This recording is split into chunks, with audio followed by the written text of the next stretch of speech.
You folks all know about Pegu the cat and all the movies taken from a neighboring house near Guru Prasad.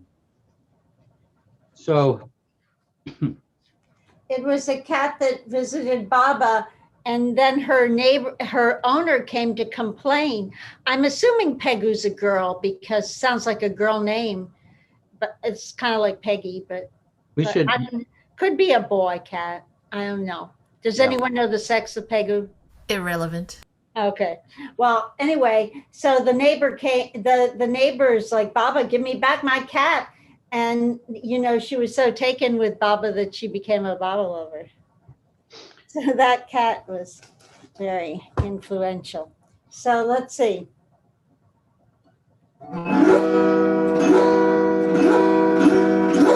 When Meher Baba went to Guru Prasad, a cat named Pegu came to visit God. She liked to roll on Baba's feet, and Mommy gave her some fish to eat. And the cat came back the very next day. The cat came back. They thought she was a goner, but she just couldn't stay away. Her owner, Uma, came for a chat. She said to Baba, give me back my cat.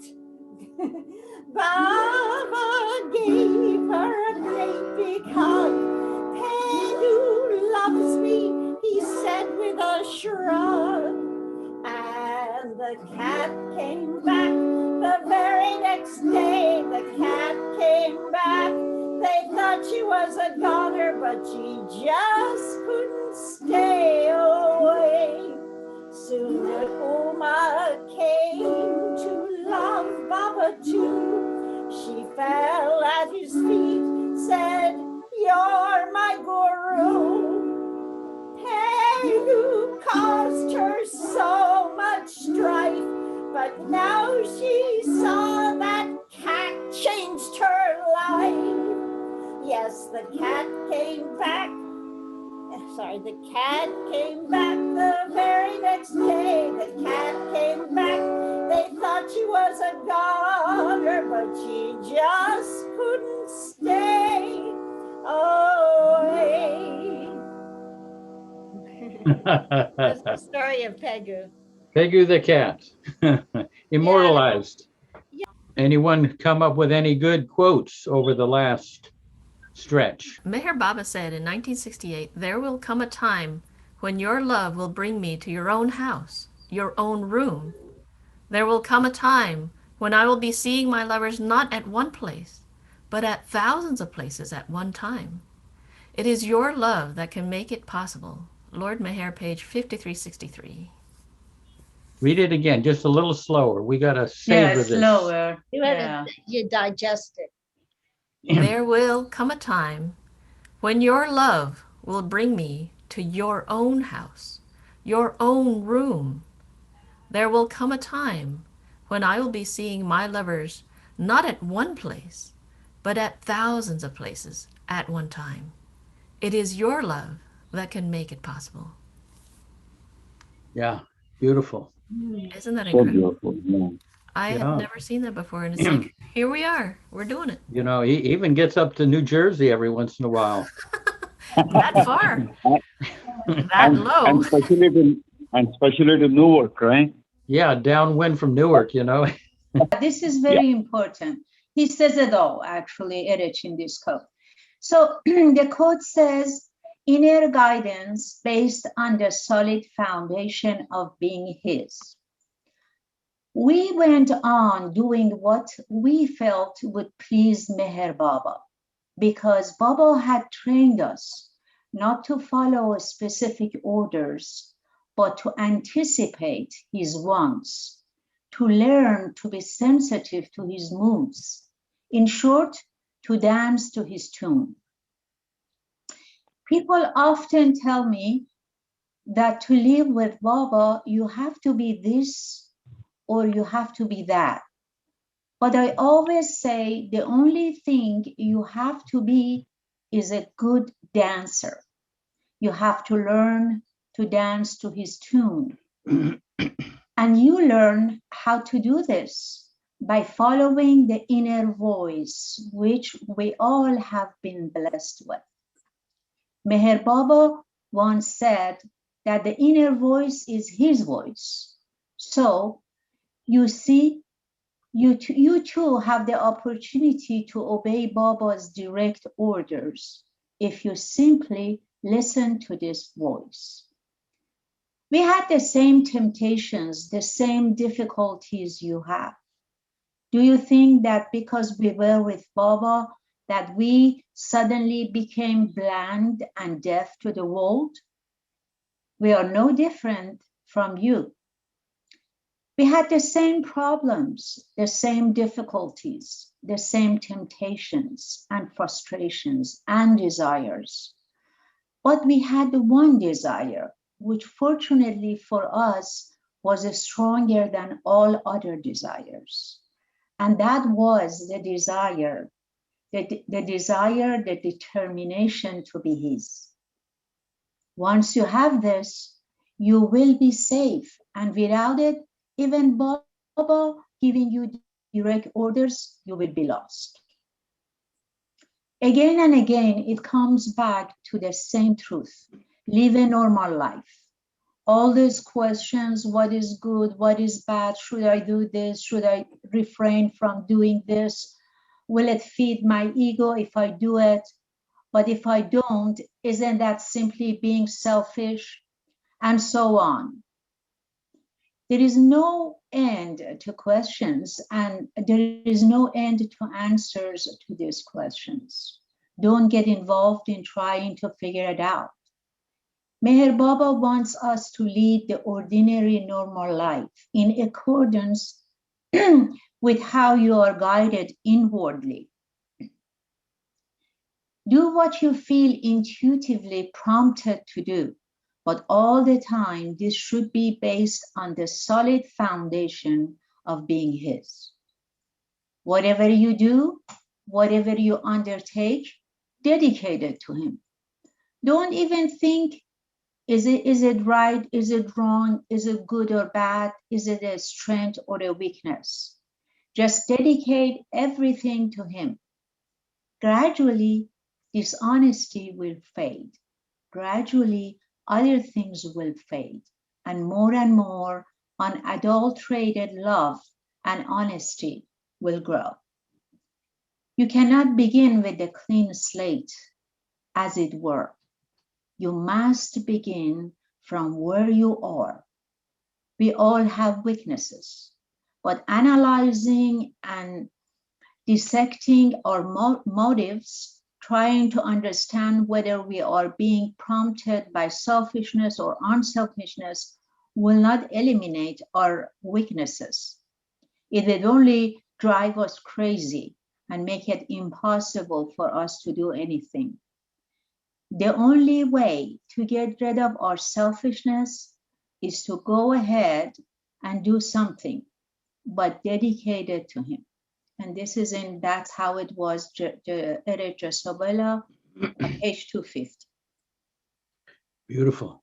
Beautiful. Very much. Thank you. So helpful. You know, I mean, I was thinking about dedicating it to him. How does that happen in everybody's life? I mean, you know, I don't know how to exactly do it, but so I thought I'll just pose this question to everybody here and see what they have to say. Jeff, maybe you can go. Anybody want to answer? Go ahead. But I mean, he is suggesting just go ahead and try, and you'll figure it out as you go along. Right. Whether you hit the right note or you can change the note a little bit. But anyone that wants to chime in. I happen to have a Baba quote just about that. Aha. Let me read this. This is from Glimpses of the God-Man. I opened it this morning, but I guess this must be for Prakash. Throw everything in the ocean. Now that Baba is physically among you, you feel the contact. But when I leave you, gradually this cools down. How to retain it constantly? Well, do you feel constantly hungry? When you work hard, you get hungry. When you feel hungry, you take food, and then you forget about the food. So work for me in such a way that you feel hungry for me.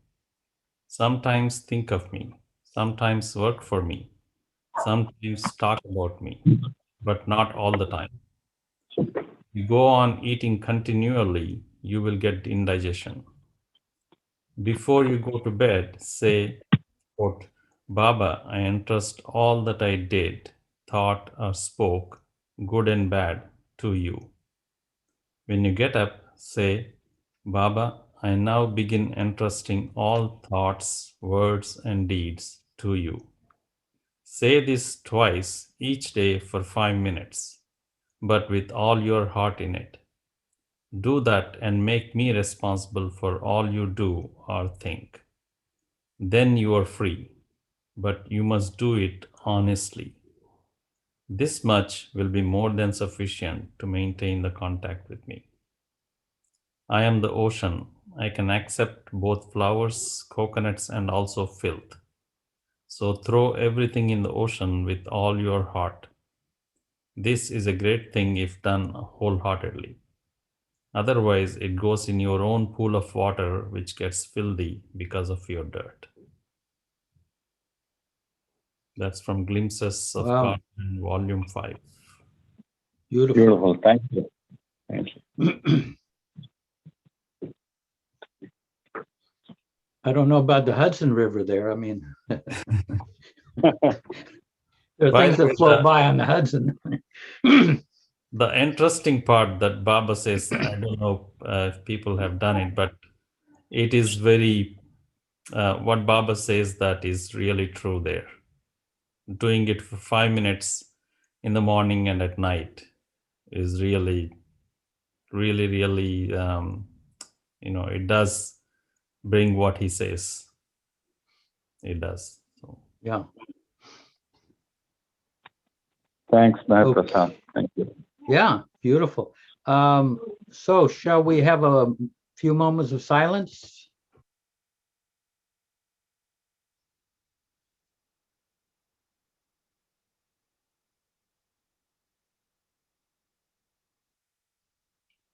Jai Baba.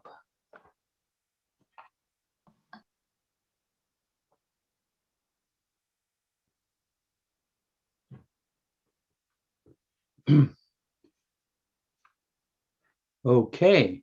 I thought I would read another passage of something that Baba says about grace. It involves a little bit of effort. So I once said I quoted Rumi to Darwin, and he liked this particular quote. Rumi says, on the spiritual path, effort is required, but grace is 1,000 times greater than effort. When the morning sun appears, the candle of self-effort can be blown out. I'll say that again. On the spiritual path, effort is required, but grace is 1,000 times greater than effort. When the morning sun appears, the candle of self-effort can be blown out. So Darwin was really took full advantage. Like Rumi says, you put up your sail and catch the wind of his grace and see where it takes you. But if you don't put up your sail, Rumi says you will only drift with the tide of the world. Okay, so here's, this is Baba on grace. What is love? To give and never to ask. What leads to this love? Grace. What leads to this grace? Grace is not cheaply bought. It is gained by being always ready to serve and reluctant to be served. There are many points which lead to this grace. Wishing well for others at the cost of oneself, never backbiting, tolerance supreme, trying not to worry. Trying not to worry is almost impossible, so try. Thinking more of the good points in others and less of their bad points. What leads to this grace? Doing all of the above. If you do one of these things perfectly, the rest will follow. Then grace descends. Have love, and when you have love, the union with the beloved is certain.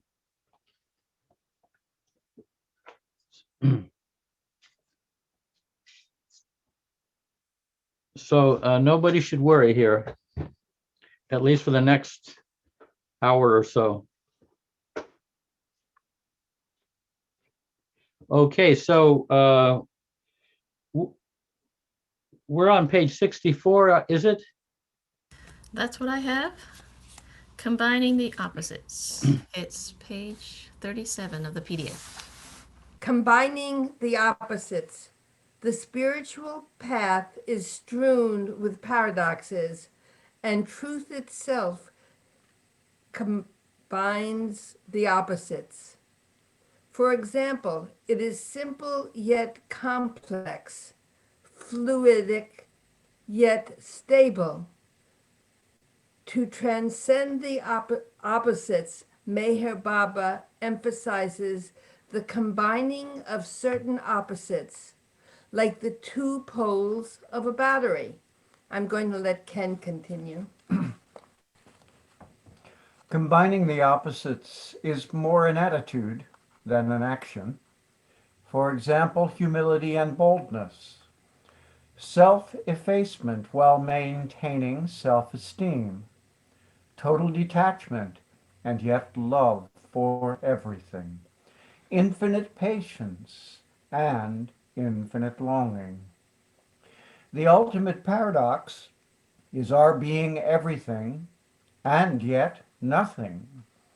Naturally, we do not try to combine all of the opposites, only those necessary for effacing the I.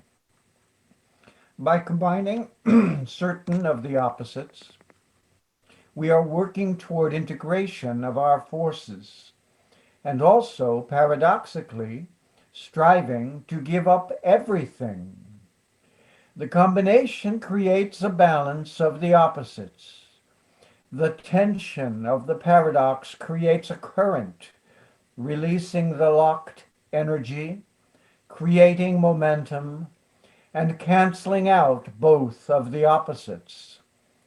The negative is that we are bringing together two forces, a positive and a negative, which ignite and create energy. And together with the self-denial that is part of the spiritual path, precipitate the consciousness to a higher level. However, if you act on one of them, the current is diffused.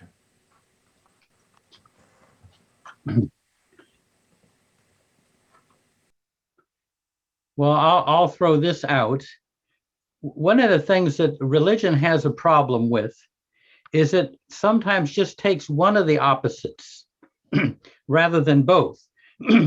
For example, it may emphasize humility, but then it rejects boldness. You know, so you're cultivating humility, but your self-assertion is thwarted. So here Darwin was talking about combining both of these opposites. You know, total detachment, being, in some religions, you try to be detached. But here he's saying detached, yet love for everything. How do you, very often the religion just kind of emphasizes one of them. Let's see. Well, becoming nothing, the idea of becoming everything is a little bit sacrilegious, blasphemous. So anyway, I'm just throwing that out as something to contemplate. But there's some deep truths in this what Darwin is touching on here. Bill, go ahead. Yeah, I just wanted to say that the phrase Baba used in terms of our connection with him just comes to mind. Being detached in the midst of intense activity. Yeah. Now there's two opposites right there. The one can do that can be done. If one is detached, one can still be intensely active. But he has also by being in tune with me from within, you can be detached yet have intense activity. So that's the one thing that came to mind. Yeah, he also gave the phrase to be a recluse in the midst of intense activity. He used the word recluse. Try to do that. I think he used to talk about leading a dual life too, Jeff. Yeah, Darwin. Yeah, the inner life going on, proceeding at the same time functioning in the world. So there's two opposites too. Yeah. It feels to me that it's crucial to combine the opposites, because if we focus only on one side that seems like the right one, like self-effacement, we can become too strident and closed to nuance and balance, and almost fanatical in our movement toward what we think, what we are judging as the correct stance. It would close my mind and my heart, I think, to be so stridently set on one of the opposites. I want to be open to revelation that didn't come from my own thinking. That's what I have to say. Yeah, beautiful. That's what, like I say, that's kind of what happens with some of the religious practices. Yeah. Ruth, go ahead. I guess it's a little bit of a follow-up in what Betty's saying, but yeah, this last paragraph, the combination creates a balance of the opposites. The tension of the paradox creates a current, releasing the locked energy, creating momentum, and canceling out both of the opposites. The effect is that we are bringing together two forces, a positive and a negative, which ignite and create energy. And together with the self-denial that is part of the spiritual path, precipitate the consciousness to a higher level. That's just unbelievable. I mean, he's talking about these mental, I don't mean just mind, but mind and heart places that actually, if you combine them, create energy and creativity. It's really a mind-boggling paragraph for me. I really love it. Thanks. Yeah. Excellent. It really is. To me, it was mind-boggling, something that was frustrating reading it. But then it occurred to me that if I look at it as like this, like an alternating sine wave that goes up and down, I did this with my kids all the time when I was a parent. Sometimes I was stern, sometimes I was loving, sometimes I was stern, sometimes I was loving. So for me, in the give and take of illusion, these two things couldn't exist at once, but they did exist. They could exist even in a particular battle with the kids, really close together in time. So maybe that's something that I can see, that perhaps as we become more and more attuned and we have Baba, we're feeling Baba's presence and direction more, these things can exist, can coexist at the same time. But for me, right time, maybe that's a good indication that of my distance from feeling Baba's direction, that I'm still doing that instead of all at the same time. Okay. Well, great example, Ray. Very good. Thank you. It puts a visual to it. Yeah. But basic thing is that love has to be there, and love is there, both opposites work. Yeah. Yeah. That is that genuine love, like parent to the kids, like our love to Baba. It is like that. It is when the love is genuine, even both ends, that works. That result will be same. Yeah. Yeah. It harmonizes both of the opposites. Yeah. Yes. Yeah. Love does. Yeah. Wonderful. Anthony? Hi, everyone. One of the opposite things that was coming to me, it's in the Bhagavad Gita, and actually in the Tao Te Ching, there's a lot of this stuff. And there's a beautiful line in the Tao Te Ching. It goes something like, the sage being one with nature, by doing nothing, everything gets done.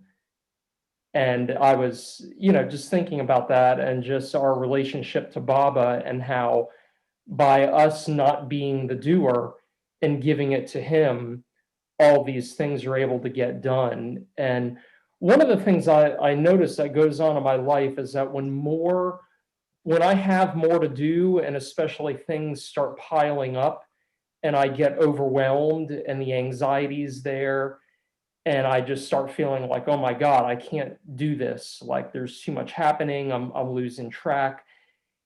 It's like the higher the stakes get and having to do all these things and keep track of it, it provokes me to have to let go more and more and give it to Baba, because I realize I'm in over my head and I can't do this.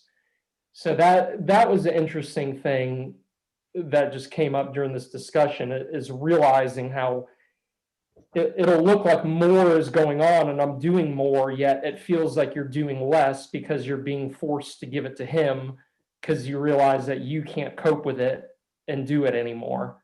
So that was an interesting little opposite dynamic there. Jai Baba. Yeah. No, beautiful. You as the doer and Baba as the doer. The opposite, so to speak. Excellent. Yeah. Meher Prasad. Yes. One thing that caught my eye this time, that was not evident last time we read, and several times I read this, is that these opposites are an attitude, not an action. Meaning that if you try to be humble, you can't. It basically diffuses what he says, the current. So if you try to be humble, you can't be bold. And if you try to be, one of the other opposites, it doesn't work out. That's an interesting thing that I didn't notice before. Yeah, it's hard to be receptive and expressive at the same time, but then when you're being receptive and something requires action, then energy is ignited. You're kind of pulled out of your more receptive nature into having to act. So it's kind of creates a little bit of an explosion in your being, and yeah. All righty. I guess we're ready to move on. Page 64, Patience and Longing. Oh, no. Oh, no, not that. Diane, care to read? I think it's interesting, patience and longing for me. Thank you for noticing that. In the discourses, Meher Baba gives the example of intense longing plus perfect patience. Baba says that after we discover the falsity of the creation, we must have such intense longing for the truth that it overcomes and burns up all those baser desires and inclinations. But at the same time, we have to have infinite patience. Our intense longing is to see God, to long for the presence of the beloved. But on the other hand, we must have complete detachment and be so patient that we could quietly stand back and wait for 1,000,000 years. It is hard to imagine having both of those elements in our consciousness at the same time. But that is what Baba is saying. Combining these opposites creates a positive and a negative dynamic in the consciousness, which engenders the emergence of energy. This changes our voltage, raising our consciousness out of the inertia of the gross level to the subtle realm, which is the realm of energy. It is as if we have a helicopter within us, but we must first start the motor. We already have within us the means to rise out of gross consciousness, but we need to dare to ignite the engine. Combining the opposites activates the ignition. By putting positive and negative together, energy is created and we rise. It is a natural growth, not something that can be artificially imposed upon anyone. And a tremendous amount of grace is involved. Meher Baba says, it is only when there is a balance between infinite longing and infinite patience that the aspirant can ever hope to pierce through the veil of the limited mind. And this combination of extremes can only come through the grace of a perfect master. As the higher level, we are willing to relinquish our lives and be born again at the level of the spirit, that is, born into our subtle and mental spiritual bodies. We discover the fact that we are not the gross body, but that we are spirit, and as spirit, we are already infinite. As this happens, the heart and spirit becomes free, and we begin to see light and experience expansion of consciousness and know that we are timeless, that we are immortal. As all of this unfolds within, we begin to share the consciousness of the beloved and realize that we are part of his being. Hey, Baba. Yeah, beautiful. Clearly read. Anyone Since have to comment? Yeah. What kept coming up for me while I was reading it is how messed up my life has been attached to my form. It's been the prominent thinking and obsession my whole life, my body size, my relationship with food, and all of that. So it was really interesting to talk, not just this paragraph, or this chapter, but so much of what we talked about not being as attached to the form and being more in the heart. No, that was a good one for me to read. Thank you. Yeah, beautiful. I think I've said this many times. Darwin, when I was quite young, looked at me and said, Jeff, you are not the personality self. I thought I was. What else is there? You know, but it's kind of like going above the personality self, and the body is like when you get above the clouds in an airplane, and suddenly your consciousness goes all the way to the horizon. You know, it's like that. I think it's in Life at its Best, but it's a quote in the Meher Baba. I don't know, it's Don't Worry, Be Happy. But there is this amazing thing where Baba says, and I've been reading it so much and I've been using it in my personal life, is that Baba says we need to take a daring dive into the eternal now.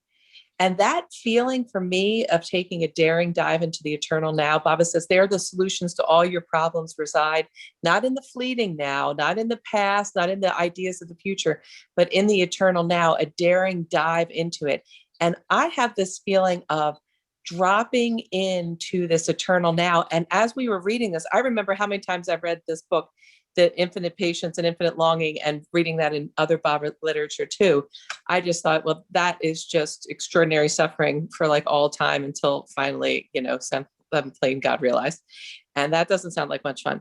But I think there are times when I can really experience that now, especially when I read that. And I think that daring dive out of the fleeting now into the eternal now. And as Baba says, as this happens, the heart and spirit become free, and we begin to see light and experience expansion of our consciousness and know that we are timeless, we are immortal. As all this unfolds within, we begin to share in the consciousness of the beloved and realize that we are part of his being. I experienced that in the eternal now. I experienced being with Baba. I experienced being able to go through time and space, and just the incredible feeling of being home. So I wanted to share that. Yeah, beautiful example. And maybe Mayor Prasad can find that quote on the eternal now. Yes, I think this balance of opposites and how Darwin expands that into patience and longing really is the key in Meher Baba's awakening or teaching. And that's the story of our life, it's, when Baba talks about detachment from everything, that brings home this balancing the patience and longing. This means, although we have so much longing to reach the destination, to become one with Baba and infinite reality, yet we can't be, this can't be agonizing, this can't be combined with frustration, with complaining and all that. It requires that patience. And I thought about it. I thought, well, why does Baba or Darwin talks about patience? Because when we have that patience, I think it brings that spiritual poise, that poise with us and within us. Then we remain unshaken by currents of life. Then all the turmoil of the brain and all the happening within the monkey mind really does not bother us as much. So there is so much benefit of combining these two paradoxes of patience and longing. Another thing that you can really see is being in the world, but not to be of it. Being in the world, not to be of it. But yes, completely in this Advent, Baba wants us to live fully in the world, but not to be of it. That's the beauty of it.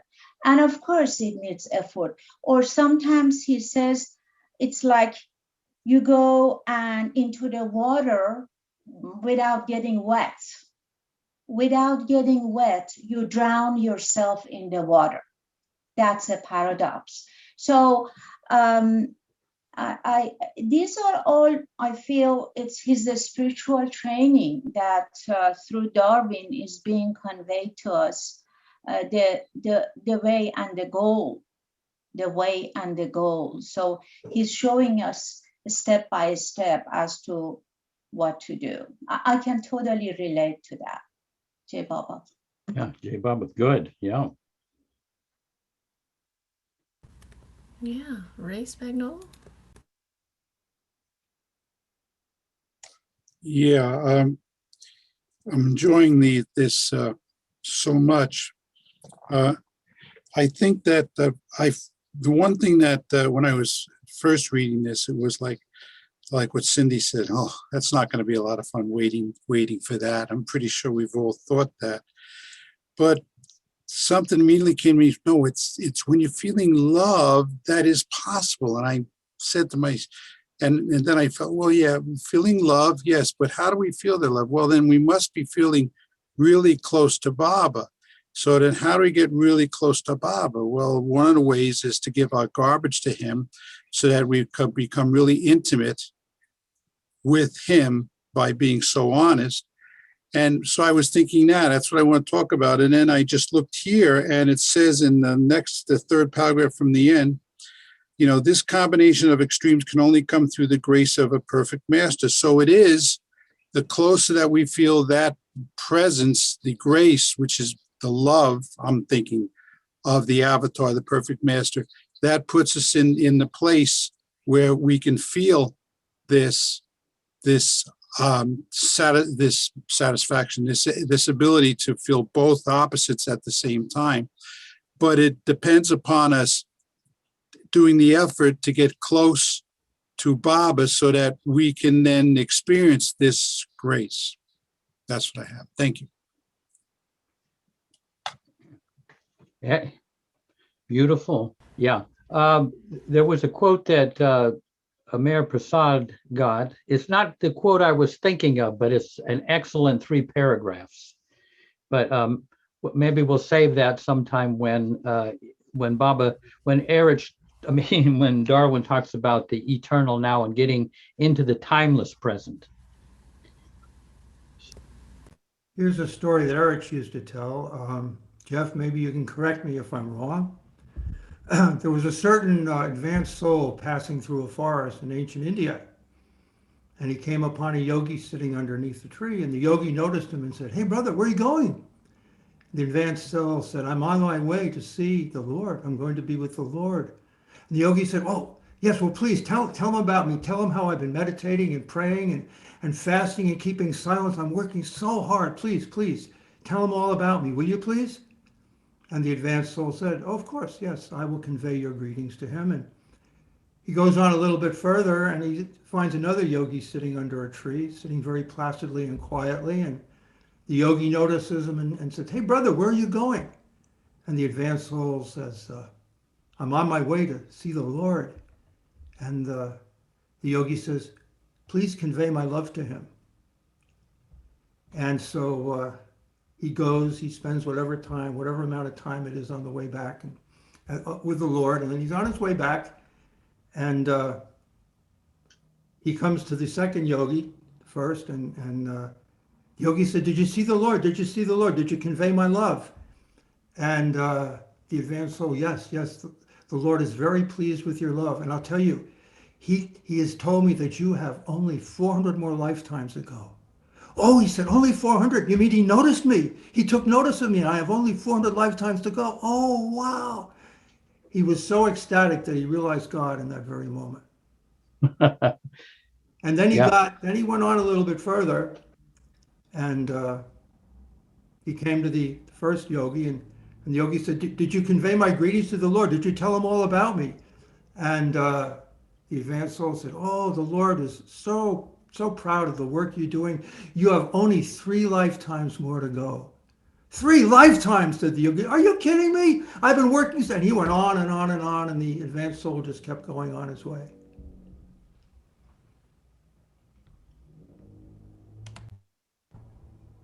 Remember that story? Do you remember that? Yeah. Story? Yeah, I've somehow gone offline, but I could hear you, and that's the story. I remember it. Hi, this conversation actually made me think of something that I was reading the other day. It was actually by Hazrat Inayat Khan, and so I went into my computer and I found it. I went on my phone, I found it. And what he had said was, the idea of opposite poles helps us to distinguish qualities. And, if it weren't for that, we would see things from God's point of view. Our conception of right or wrong or good and evil or whatever are really our points of view. That when it comes to God and the whole dimension changes and the whole point of view changes. And so he said it's good to be resigned to God's will and try to see things from God's point of view. And he went so far as to say, and this reminds me of this reading, that the one who ascends, and this may be because of love, as was mentioned earlier, or focus on longing and patience, but that the one who ascends, right and wrong become like steps by which one ascends.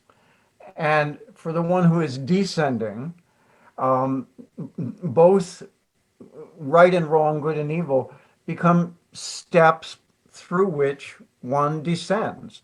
But no one is faultless and no one is completely integrated.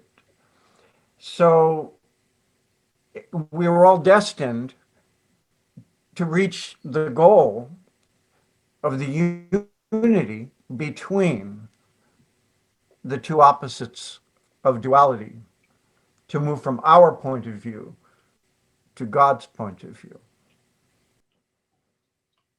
Beautiful. Yeah, Mani used to say from time to time, you have to see things through Baba's eyes. She used to use that phrase. It stood out. I mean, who am I to see things through Baba's eyes? But she's saying we have to see things through Baba's eyes. It's not an impossible thing to us. Yeah. Andree. Hi, I'm back. I had this today. We have a situation that we are aware of, where there's a young lady has a child, had a lot of problems, had a child, and then was on her way back, and then became involved in drugs again. Has lost a child, is in jail, and all of this. So we were talking. Jan and I were walking in the park and talking about it. And I was saying that it was frustrating, but then I thought, I think that Baba, and I always, have a joke about Baba poking St. Peter in the ribs and saying, "Watch this," and so he's like, if he's saying to me, "Ray, if this was a play or you're watching a movie and you knew it was Tom Hanks was in it, you knew it had a happy ending. So you're watching a serious part and you wouldn't be getting freaked out because you know it's going to end well." And when you think of it through Baba's eyes like that, and that's what Ken just said, I think it was Ken, it's that. And when Mani's saying, looking at it through Baba's eyes, so we can appreciate both extremes at the same time. It's almost that the joke of the fellow said, "Oh, my friend jumped out of the plane. Oh no, he fell out of the plane. That's bad. No, but he had a parachute. Oh, that's good. Oh, but then the parachute didn't open. Oh, that's bad. But then he fell into this, bale of hay. So he was saved. Oh, that's good. But then he broke a couple of legs and but that's bad." And they said, "No, that's good, because then the army came to conscript all of the people to go to war, and he couldn't go." So it's like, we don't know what Baba thinks. It's sort of gotten off topic here, but it's like looking at it through Baba's eyes. Jai Baba. Excellent. Great. Mani would say sometimes there was a Westerner that came complaining about how difficult their life was and what they were going through. And Mani said, "Don't forget, it all has a happy ending." Yes, fabulous. And Stuart. Yeah, kind of blanking on a name here, but regarding seeing and trying to see things through Baba's eyes, this wonderful story circulating that Dan Ladinsky has put out, that he was staying at Merazad and he would walk with Erich in the morning. And one morning they're walking and Erich said, "Dan, what do you do with yourself before I come out and we meet up together?" And he said, "Well, I don't read anything Erich, he said, I sit and I gaze at Baba's pictures. And Erich said, people don't realize what a privilege, what a wonderful thing that is to do. And he said, and as you do it, try to picture what Baba is seeing. Anyway, that's the story Yeah. being circulated. Yeah, but whole different camera angle. Yeah. Chapter 12, Maintaining Our Spiritual Flow, page 66 of the book. Maintaining our spiritual flow. You make the effort, and I will give you the victory. It is a divine struggle with purpose behind it. Mayor Baba. Removing veils and moving to higher levels of consciousness is the spiritual path. And it is a slow process requiring sharp attention. Mayor Baba likens it to walking on the sharp edge of the sword. It is a natural tendency for us to settle into a state of inertia. But when we do, we get crystallized in that state. As spiritual aspirants, we must climb out of that state and keep up the momentum of our inner working and spiritual longing. Keep going, Alan. Yeah. Thank you. Maintaining momentum. Mayor Baba is continuously working with each individual in our sanskaras to liberate us from our falseness within, to liberate our consciousness, to awaken us for good. For us, this means inner work and inner discipline and paying attention to everything. There must be no slack moments where we can fall off the edge of the sword. Baba would keep us on our spiritual toes to keep our momentum going with him by making promises to break his silence, assigning fasts, or telling us he was coming to visit. This would increase our enthusiasm, raise our vibrations, and create spiritual longing, which would produce a higher voltage in us. Sometimes he would even say things like, I'm going to die in a few months. Baba was trying to deepen our feelings and bring us closer, trying to make us one-pointed in our focus on him. He did not mind that those things would not happen. He had achieved his purpose, which was to keep us awake so that we would not fall back into the dream of illusion. Baba says that when the river flows at a strong pace, it carries the silt. In other words, when we keep up a positive momentum, our sanskaras are held in abeyance. When the momentum slackens, our sanskaras attack us. When our spiritual momentum is at a low ebb, our sanskaras become obstructions, and we are at risk for spiritual viruses. But if we have steady spiritual momentum, then when our sanskaras assert themselves, we can more easily counteract them without putting them into action. We must dare to live at a higher level of consciousness and maintain the momentum of working on ourselves in order to experience those higher levels. We must work at inner levels to diminish egoism, and at the same time, be aware of light, aware of God working within us. As in chess, we learn which piece counteracts a blocking piece. We can even use the desire nature to get inspired. Even being fed up with a feeling negative or stuck can give us the momentum we need to get underway, to get moving inwardly. Like driving a car, we must keep our foot pushing on the pedal to keep our spiritual energy going and dare to shift out of first gear and into second gear, and then go on to higher gears. At first, we tend to fall back and lose the experience. Eventually, we learn antidotes to everything that besieges us and pulls us back to lower levels of consciousness.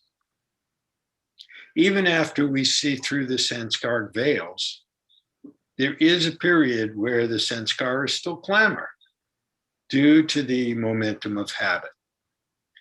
We are changing our habitual paradigm, and this requires continuous renewing of our thoughts and feelings, continuous assertion of the truth, deep renunciation, and lightness of spirit at the heart level.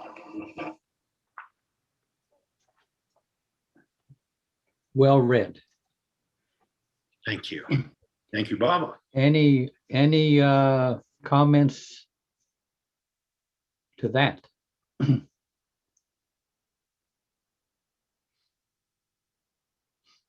I can say this, that Darwin was really underlined the importance of maintaining your momentum and not lose it, because then you're fighting inertia. You have to kind of get going again.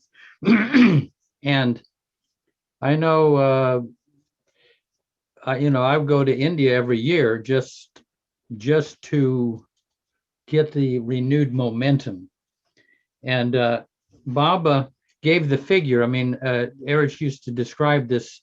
Baba gave the figure of places like the center and Mayor Mount and Mehrabad and Merazad. He said they're like crime scenes. And when a crime scene has occurred, they bring in the bloodhounds and they give some article of clothing or something that had to do with the fugitive. And then the bloodhounds would take off and they would go in all directions. And sometimes when they get, this is Baba saying, when they get way out there, they lose the scent. They lose that momentum. They lose that presence, you might say. So they're brought back to the scene of the crime. So that was the figure that Baba gave of these places. But any kind of Baba gathering or connecting with others and everything, sometimes that reactivates that momentum. I mean, we can help each other immensely in doing this.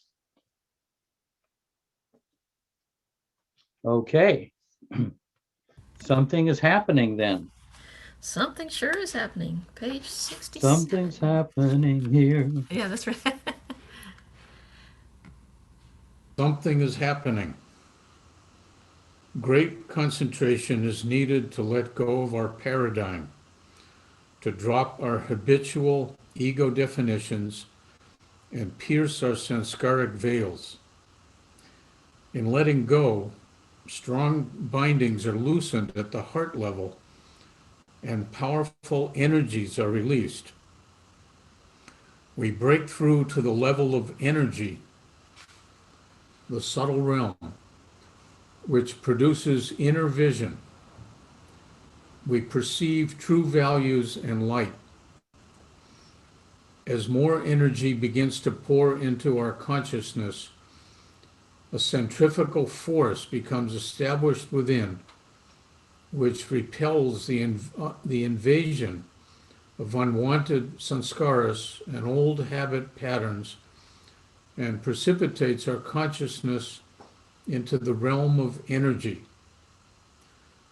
We sustain a higher voltage, a higher vibration and velocity of consciousness, and we experience buoyancy and some degree of inner freedom. This is meant to be permanent, and it will gradually happen after we uproot the habitual paradigm. We also experience an awareness of the need for controlled progress. In other words, the need to place ourselves under the guidance of the Master, who can take us safely past the pitfalls of the higher realms. So keep the spiritual flow going like running water through the pipes in winter so they do not freeze. Put the external on automatic. Let it take care of itself.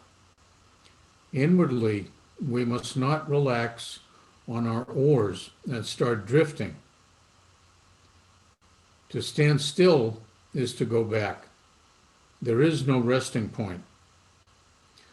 Meher Baba says, without consciously knowing it, the aspirant is gradually arriving at self-knowledge by traversing the inner path through his joys and sorrows, his happiness and suffering, his success and failures, his efforts and rest, and through his moments of clear perception and harmonized will, as well as the moments of confusion and conflict.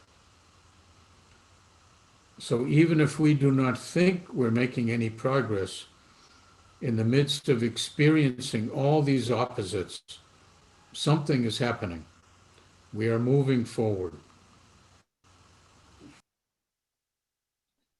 Yeah, it's interesting that we can experience, I mean, we're just going through life and we experience ups and downs, and some days are good and some are bad. And what I think is interesting is in this last paragraph, it says, we don't think we're making any progress, but something is happening, we're moving forward. So it's interesting to me that we can be moving forward and not realize it, which is kind of an antidote to getting discouraged, you know, about how you're doing, because inevitably there's some days where you're doing pretty well and other days when you're confronted with issues that, you know, you're not your best. Good. No, that's a good point you brought up. And we'll come back to that. And Bill. Yes, I got a poem here by Rumi that I'd like to share. I find it very inspirational. It's sort of in terms of keeping the momentum going and when you're feeling stagnant or whatever. So this is called The Birds of Paradise. Lovers of truth, rise up. Let us go toward heaven. We've seen enough of this world. It's time to see another. No, don't stop here. The gardens may flow with beauty, but let us go to the gardener himself. Let us go bowing to the ocean like a raging torrent. Let us go riding upon the foaming waters of the sea. Let us travel from this desert of hunger and tears to the feast of newlyweds. Let us change our expression from one of saffron to the blossoms of the Judas tree. Our hearts beat fast. We tremble like leaves about to fall. Let us become the immovable mountain. There is no escape from pain for one in exile. There is no escape from dust for one who lives in a dust bowl. Let us be like the birds of paradise that fly about drinking sweet water. We are surrounded by the forms of a formless creator. Enough of these forms. Let us go to the formless one. Love is our steady guide on this road full of hardships. Even if the king offers you his protection, it is better to travel with the caravan. We are the rain that falls upon a leaky roof. Let us miss the holes and fall smoothly down the spot. We are crooked bows with strings that run from our head to our toes. Soon we will be straight like an arrow in flight. We run like mice when we see a cat, yet we are the lion's roar. Let us become that lion. Let our souls mirror the love of our master. Let us go before him with a handful of gifts. Now let us be silent, so that the giver of speech may speak. Let us be silent, so we can hear him calling us secretly in the night. Beautiful. Wow. That's from Jeff. You turned me onto this book. Jonathan. Oh, yeah. Yeah, you read, I forget the poem you read at one of the get-togethers one night in Myrtle Beach. It was Yeah. I just thought I gotta have this book. Beautiful. Golly. Jonathan who? Jonathan Starr, S-T-A-R, Jonathan Starr. It's called In the Arms of the Beloved. Rumi, In the Arms of the Beloved. I find almost about 30 poems in there, and every one of them is like, almost every one is like a winner. Yeah, beautiful. I am curious about the start versus the end of what we just read, because the beginning, tells about the importance of not moving backwards, and certainly even standing still, because then you will just drift backwards if you're standing still. And yet at the end, it's kind of like, well, when you're stuck, when you're this, when you're that, it's the momentum that can move you forward.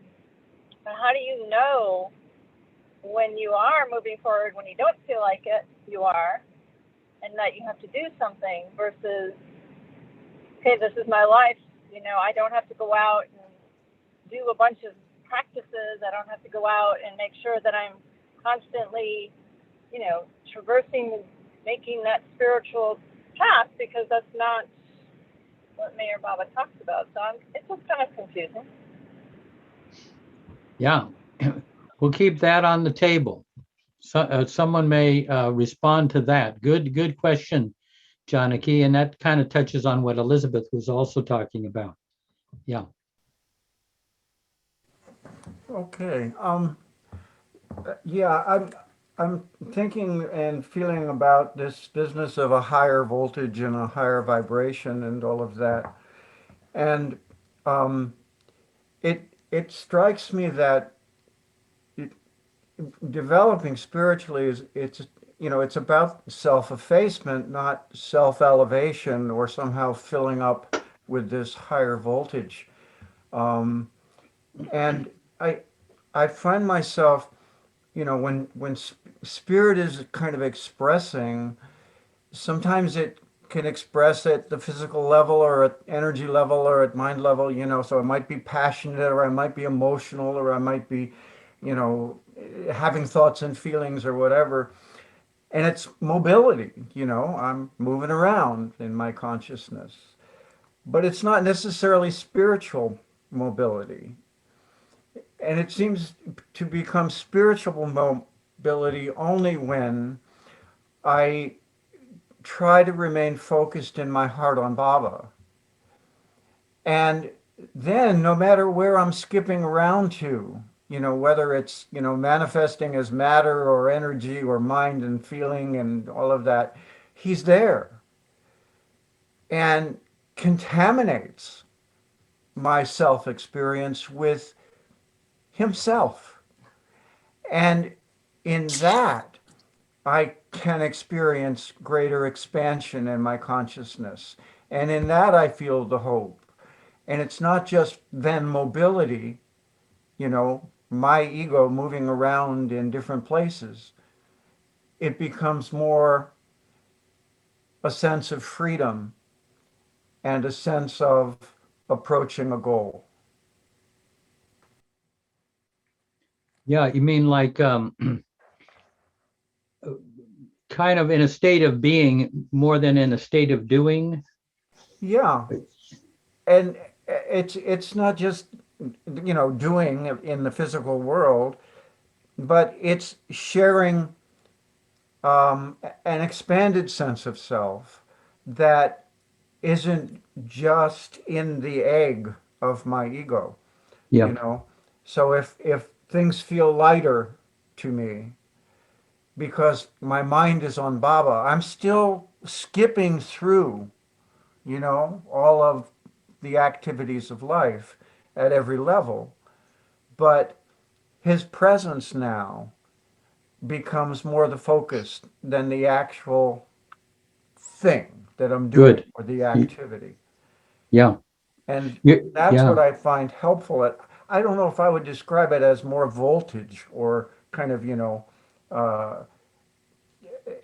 that feels to me like self-elevation rather than self-effacement. Yeah. I mean, it's like you're being eclipsed by Baba in what you're doing, Right. which is, I would probably say that being eclipsed has got a high voltage, but you may not be there aware of it, but other people may well pick up on it. Beautiful, though. Yeah. And Elizabeth? Right. I remembered what I was thinking of saying before. It actually goes back to the section under momentum, the second paragraph. And so, I mean, what that pointed out to me is that Baba's goals and ours are so totally different. So we would think, if he would say, I'm going to do this fast, be in this place, do whatever. So as a human being, at least I would get disappointed if he didn't do that. When his goal really was not anything related to that, but more how to attract more strongly the lover.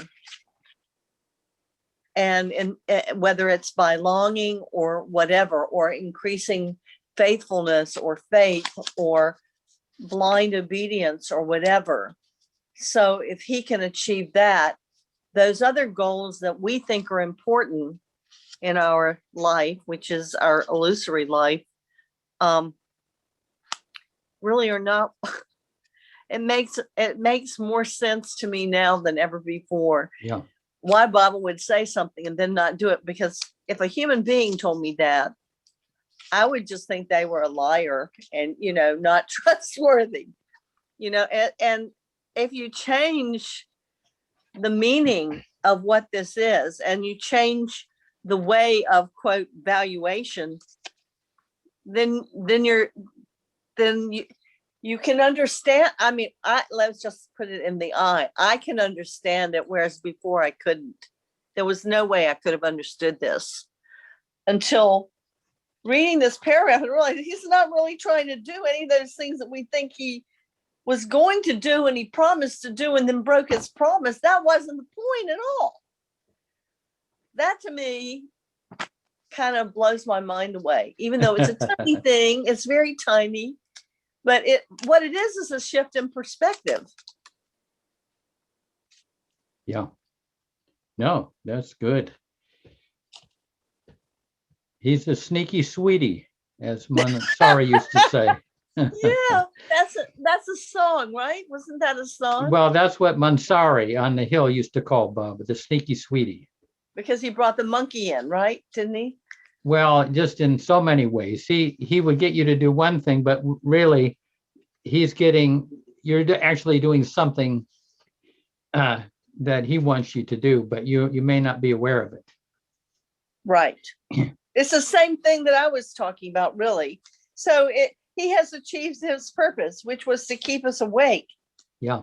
So that we would not fall back into the dream of illusion. Yep. Yeah. It's an interesting way of keeping us awake. Yeah. Irritants will keep you awake. But anyway, good. Let's go ahead. Good. Well, Sneaky Sweetie should be a song. I think someone did make it into a song. It is. It is a song. Yeah. Yeah. We did it for Mansari's celebration. Yeah. Oh, cool. Oh my gosh, I'm dying to hear it now. I know, right? Now we've got to go back and listen to that. Well, I mean, these couple of sentences that Darwin threw here caught my attention. And Darwin says, inwardly, we must not relax on our oars and start drifting. To stand still is to go back. There is no resting point. I just thought I'll share some experience I had in my recent trip to India. This guy, who I deal with pretty much on an everyday basis, I've seen a sudden change in his attitude. So what he would do is to do those things that may not directly involve his work for Baba. He would want to do it real fast. So fast that I can't even imagine. Like making tea, breakfast, and doing things like that. And he would really rush, and get things done so quickly. I mean, what takes half an hour for anybody, he would just get it done in 5 minutes or 10 minutes or so. Then as I saw what else he does, I mean, and I found out he spends a lot of time doing all the projects that he has. I mean, he normally does for, doing Baba's work, like, filming and, all kinds of things. So then, and I realized the reason why he does these things so fast, and those kinds of activities that he thinks are not really promoting his attention to Baba, he would really push and get things going faster. And I thought this sentence here that Darwin threw, inwardly we must not relax on our oars, perhaps is pointing to what I just recently experienced. So I thought I'd just quickly share that. Yeah. Good example. Yeah. Examples always help. And Cindy.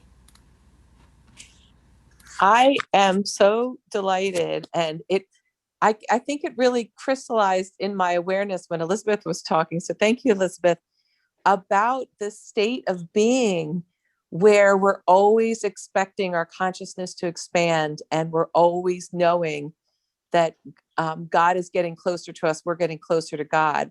So whether there's good or bad or right or wrong, but like when this says what Baba would keep us on our toes by saying he was going to break his silence, or assigning fast, like, oh, I'm doing something meaningful to help Baba, or that he was coming to visit, that is such a natural state of our being. Like that's the deep faith that we're always expanding in our consciousness. So like if I'm just thinking like, I'll try it for a while if I'm going to wake up. And one of the things that I would say to myself is, I am expanding in my consciousness. I am getting so much closer to Baba today, and him to me, like the realization of it, the making it real, no matter what happens, the good or the bad, the right or the wrong, the up or the down, the forgetting, the memory, the clarity, the confusion. It's just that permanent state of the joyful expectation that I'm getting closer and closer to living in my permanent home, the awareness of it. And I'm delighted by that thought, that no matter what happens, that Bob is teaching us how to live in that kind of, like I'm going on a field trip every day. I'm in school and every day I'm going to Great Adventure. Oh my God, it's a field trip to Great Adventure. So I wanted to share that. Yeah, thank you. Great. Bravo. Yeah. And Ruth? Well, this reminds me of that old joke about the new Baba lover. What the new Baba lover asks for is God realization. And what the old Baba lover asks for is a day off. Does anybody know that joke? Yeah. No, that's and it's ongoing. I mean, I one thing I have to go there's an relentless ongoingness of this that I can't seem to get away from.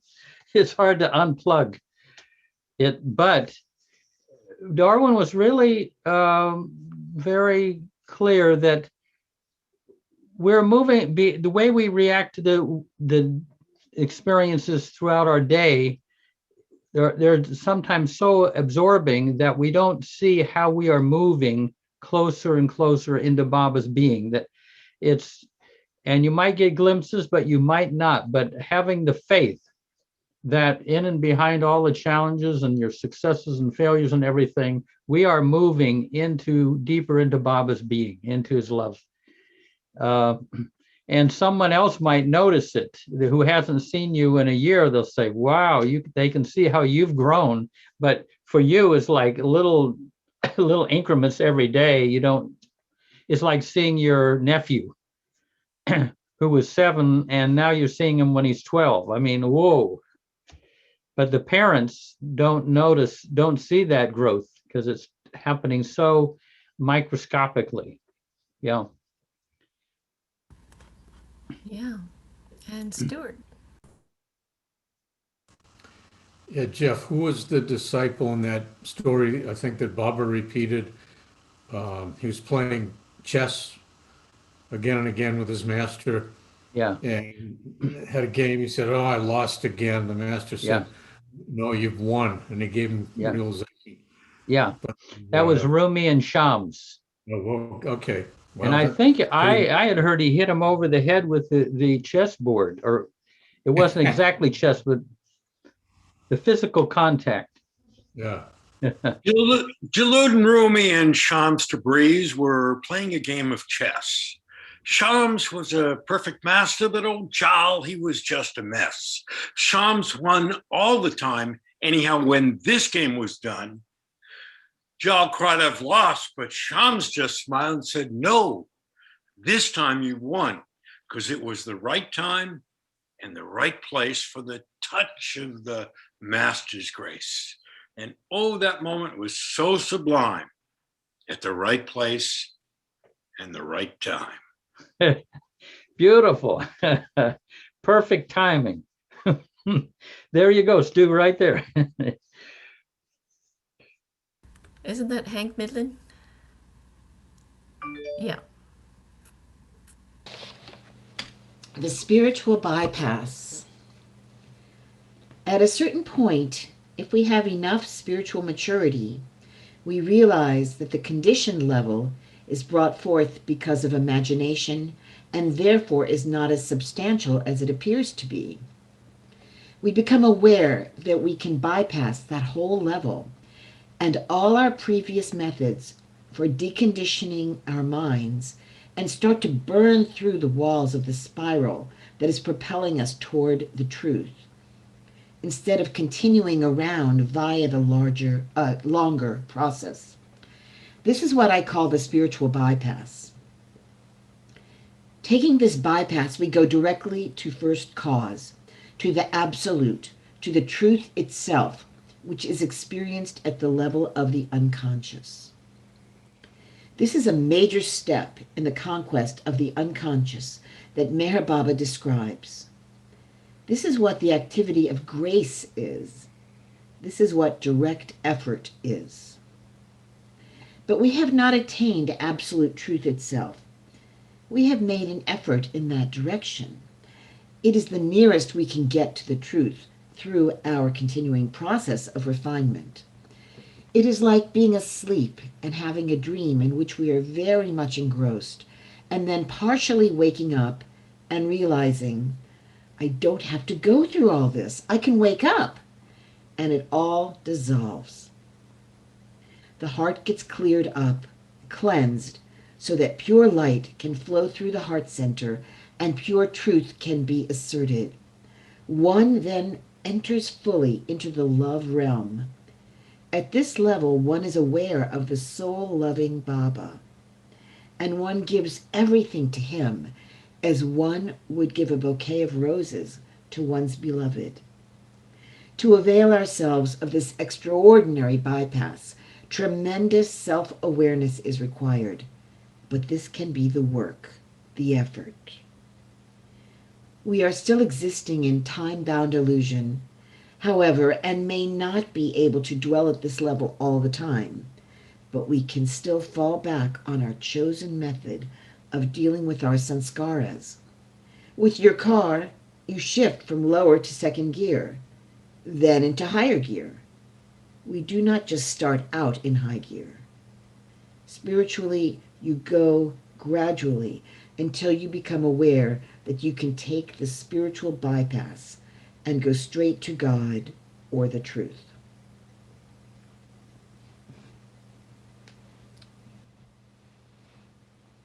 Any comments, response to that?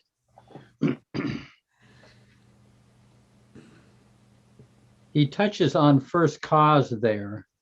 That we may have to go into that at some other time. But any remarks? Well, I just actually like to say that this, where he says, this is grace, and then he says, this is direct effort.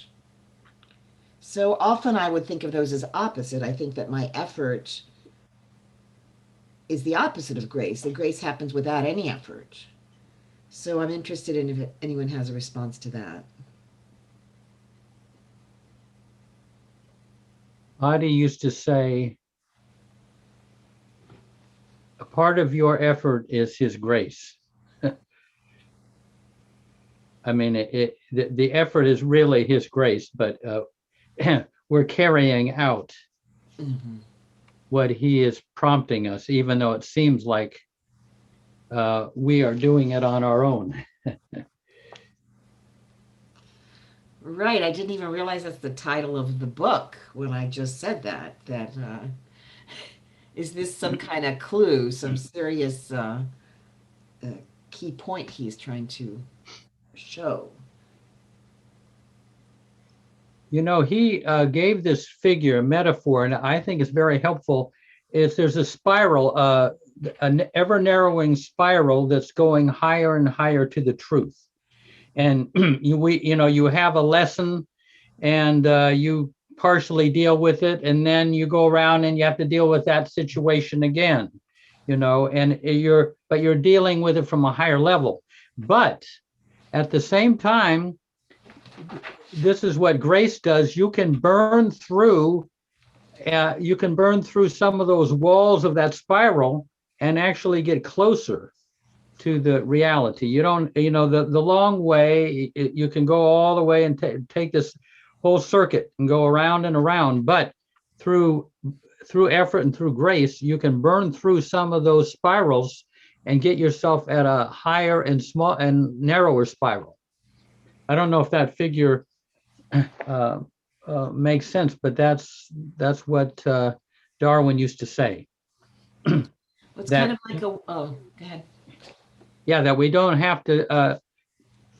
Our karma is being shortened by grace, so we don't have to take so many circuits around. He mentioned centrifugal force in the last section also, which I thought was really interesting, and that leads us into the subtle realm. That I think is a different metaphor. Okay, sorry. Well, it's just like a wormhole, what you're describing, sort of a wormhole through. Yeah, and then you find you're much closer. And it also, I'm sorry but he also mentioned intense concentration in the last section. And it would seem to me if we're going to cut through, it would take great concentration. Yeah, you kind of burn through. And that's what Baba's doing. Our karma is getting shortened tremendously, whether we know it or not. Yeah. Alan Ray? So Baba has given us a discourse on the provisional ego. And I wonder how the provisional ego interplays with spiritual bypass. Yeah, excellent question. And you will keep that on the table, and because some people may come forward with that. That's a great question. That's plan A.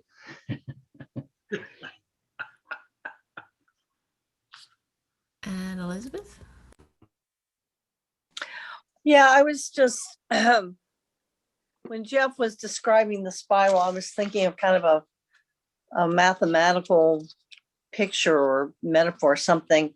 If you think of a point on the outside of each of those spirals going up, and you take a line and you draw through all those points, you have a straight line. That's like the railroad to Baba that he talks about. So. Yeah. And that would be great if we could go straight up the mountain. Well, there are places, and I can't remember. I'm reading both God Speaks and the Nothing and the Everything at the same time, so I never can remember which one is saying what. But Baba talks about the 14 byways and highways that are fast tracks. that go through the planes. I mean, it's beyond my understanding, but you know, there's a way to skip a lot of things that a master takes you through. I mean, not on our own. Yeah. Well, some yogas do it, but the easiest way is with a perfect master, the avatar. Yeah, no, that's true. Let's see. Mahu? Yeah, you know, Jeff, you might be able to help me on this because you were with Darwin for all these years, and you really took his guidance and words and so forth into heart.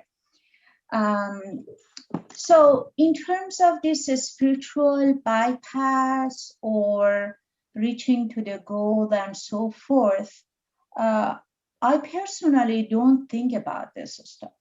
Quite honestly, I just don't think about it. I just do my best to surrender to Baba.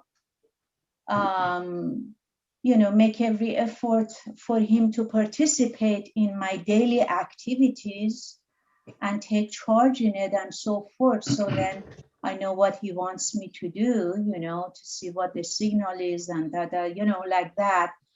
But for me to really think about the spiritual bypass, to get into the goal, what the shortcut is, you know, that reminds me of what the Mandali used, especially women Mandali.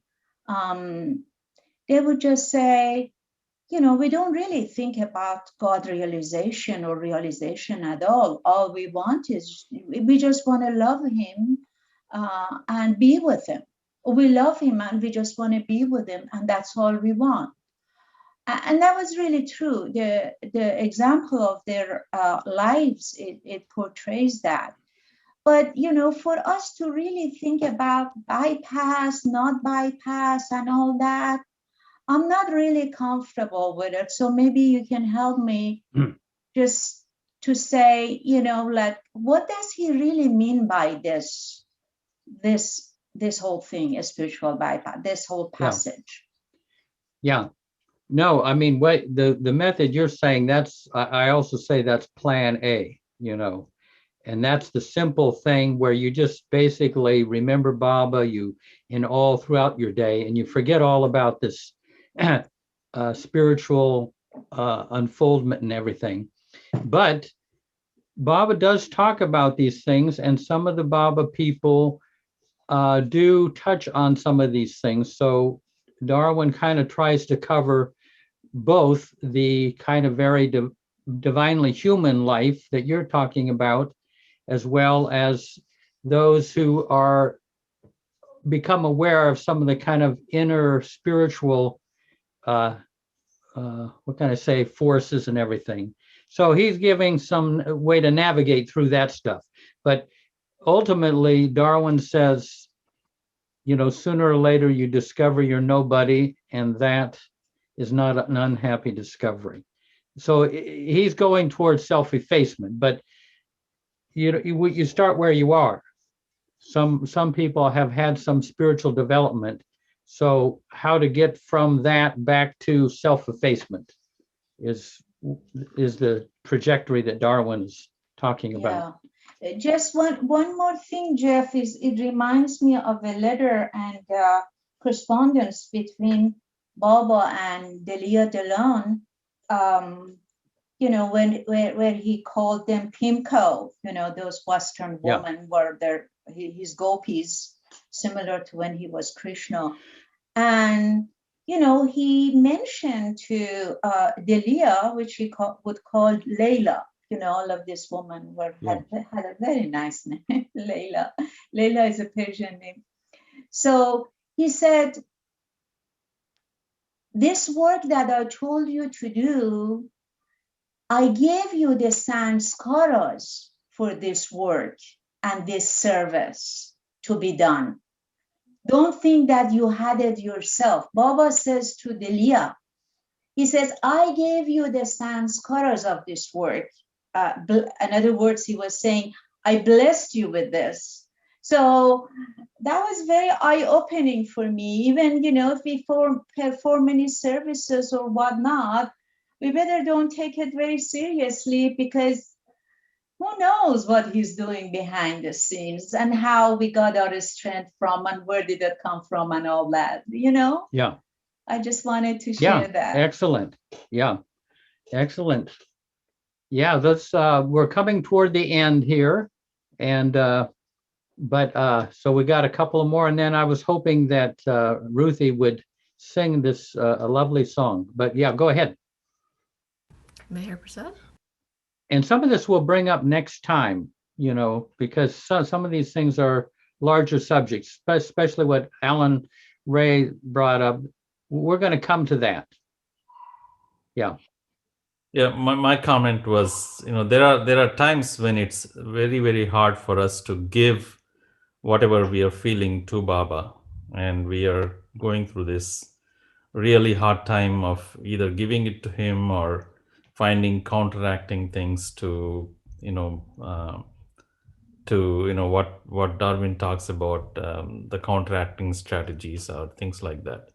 And it helps to remember during that time that I am not really who I am. It's really Baba. That's at my real self, and that really helps in those situations. And I don't know if that is the spiritual bypass that Darwin talks about, but I think what Ray Allen is saying aligns with that kind of a thing that I have found very, very useful. Yeah, I think maybe next time we can touch on the spiritual bypass, because we are very fortunate that Baba's asking us, we can just be natural, just very deeply human and natural if we want, and we can forget about the spiritual as far as being actively involved in that realm. So, but I think it bears kind of talking about it in a little more depth. Wow. Yeah, and Stuart. Just a couple of quick things here. I think Darwin's imagery is amazing and so evocative and such an energy to it. I feel like it can kind of help lift you toward what he's talking about. But I also think there might be some overlap really with Plan A, and that in just trying to be focused on loving Baba, trying to please him, I suspect we are sometimes burning through the spiral and moving a little more directly in that direction, even unconsciously. Yeah, exactly. We are moving through the spiritual path, but we don't even have to be aware of it. Baba said you're on a train and you're not stopping at any of the stops along the way. You just stay in the train. So let's start with Ruthie, are you there somewhere? Yeah, I'm here. Oh, good. This is a lovely song by Daryl Smith. It's called Meher Baba, Lord of Love, Lord of Light.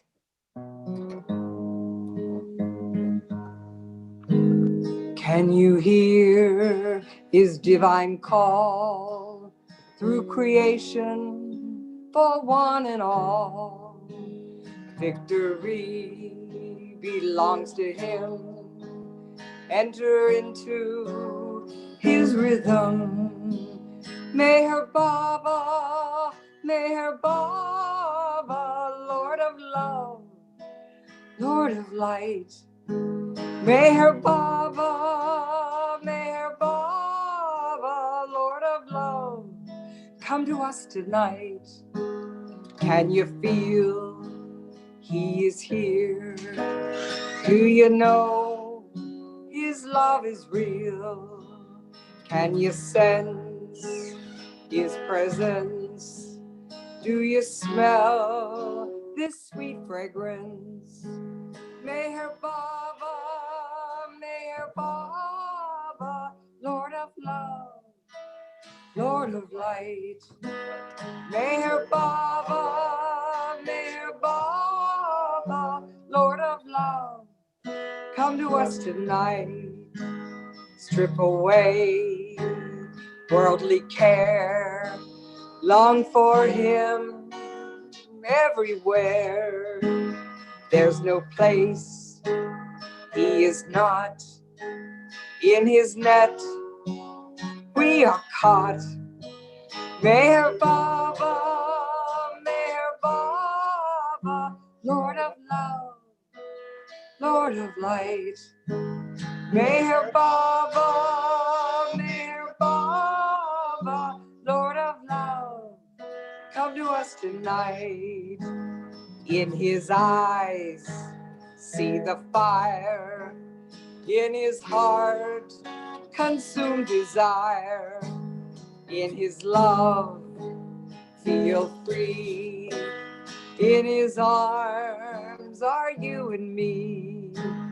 Meher Baba, Meher Baba, Lord of love, Lord of light. Meher Baba, Meher Baba, Lord of love, come to us tonight. Can you touch his Daman? Can you hold it on and on and on and on? Can you sing countless praise endlessly for days and days? Meher Baba, Meher Baba, Lord of love, Lord of light. Meher Baba, Meher Baba, Lord of love, come to us tonight. Can you touch his Daman? Can you hold it on and on and on and on? Can you sing countless praise endlessly for days and days? Meher Baba, Meher Baba, Lord of love, Lord of light. Meher Baba, Meher Baba, Lord of love, come to us tonight. Come to us tonight. Come to us tonight.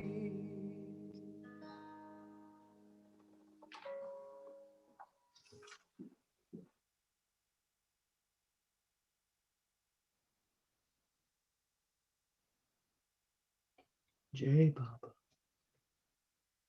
Wow.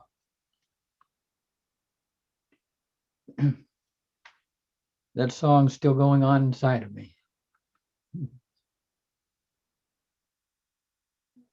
Beautiful. I don't know if Stu will be up for doing a heart-centered meditation, but in the meantime, anything that that comes up with anyone to share, or any questions or anything. Oh, we've had a lot of concerts lately. I missed a bunch of them, but it's the Persian New Year. It's spring. Michelle and VJ had a concert, and Alan Ray had a concert, and there were 2 Persian celebrations, and then there was the Zoomiversary. Yeah. And Jamie Newell too. Oh, and Today. Jamie Newell, yeah. right. I mean, it's like too many things. You can't be in all those places at once. And Misha. Oh, and Misha, right. His was great. What little I saw of it. Yeah, beautiful. Anyone have a good quote or that poem that you read, Bill, was just fantastic. Well, I don't have a good quote, but I wanted to say that last, what we were reading about the spiritual bypass, I've been listening to this guy called like the angels of YouTube that pop things up, all these algorithms that really work, can control our buying habits, really work well for me because I get all these spiritual things all the time. And I've been listening to this man that I'd never heard of before. Maybe some of you remember him from before. His name is Neville Goddard. And he was a Christian mystic. He believed that the Old Testament, the New Testament was just a parable for living. But what he says is like, what I think that was so great is that he says that God and our imagination are synonyms. And I like that too, just from my own way of thinking. And when you were saying like, there's one way just to love God and be with him all the time, or this, I can wake up from the dream. And I was feeling kind of the truth in that. And even when Alan Ray, you were talking about the ego being the affirmation of separateness, you know, and when it's healthy and provisional, it's entirely subservient to the master, which would imagine that love is everywhere and everything. And so everything, I just think so much of what I experienced through Baba is letting imagine that truth become my reality. Yeah, excellent.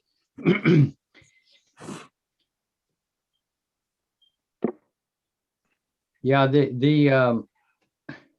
like I say, I think a plan B is trying to extricate ourselves from the shadows of illusion, and plan B, and plan A is just trying to remember Baba in and through and every moment and throughout the day.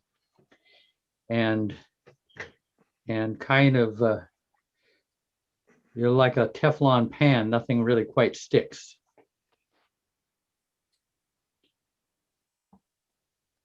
Now, if there's anybody, well, we've got Bill Cliff up there. Yeah. I just have a short Baba quote that I like very much. When you dance for me, you do as much good as one who meditates upon me. Some like work, some like play, but when you do it for me, then it is the same. Let it be Baba all the time. Yeah, read that again. This is very good. Some like work, some like play, but when you do it for me, yeah. When you dance for me, you do as much good as one who meditates upon me. Some like work, some like play, but when you do it for me, then it is the same. Let it be Baba all the time. Yeah. Hey, so if there are, I think, a couple more things, but Stu can lead us in this heart-centered meditation, which is short but powerful, and anybody is invited to stay on if they would like. But Elizabeth, you had one further thing to mention there? Oh, I was just going to mention an experience of, just something that happened today. And I really think Baba is working on my own patience, because I can be pretty clumsy, and I did something really, this is like the third time in about several weeks where I've dropped something or spilled something. And today and this was really bad. This was Trader Joe's coffee ice cream that had melted, and I spilled it all over the refrigerator and the freezer. And you cannot imagine the mess. It was over everything. And it's the kind of thing where that should have made me really mad, but I ended up laughing at myself. And that is a different reaction. And I just have to chalk that up to Baba. Yeah, those are like what Mara talked about, the speed bumps. Right. And it gets you to slow down and think of Baba.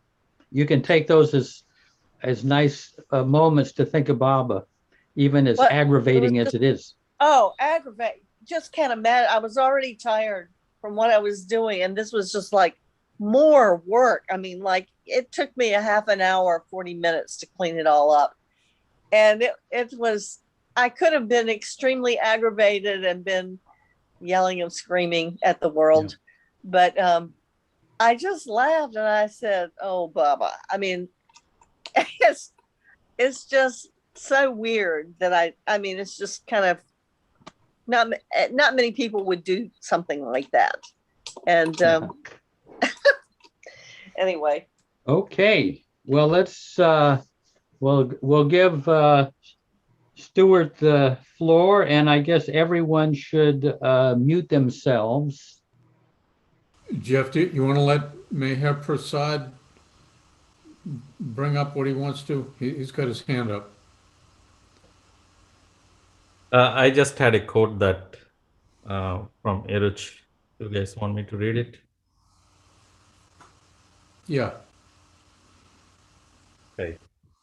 Once, this is Eruch saying, once someone said to me, Eruch, aren't we kidding ourselves when we bow down to Baba's chair and pretend that he is here? And I said, yes, but this is significant kidding. Because this kidding will one day make us see that we are only kidding ourselves when we say that Baba is not here. One day we will experience for ourselves the truth that Baba is always here, that nothing is really here at all except for Baba. And then we will see that we were only kidding ourselves that Baba was not here. Beautiful. Thank you. Jeff, you're mute. I was just saying that's how you outfox the human imagination. Yeah. Yeah. Okay.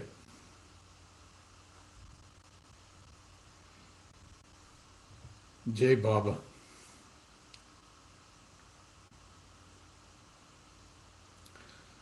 So just settle into wherever you're sitting or laying. And as you breathe into your belly, just let yourself relax even a little more as we take this journey.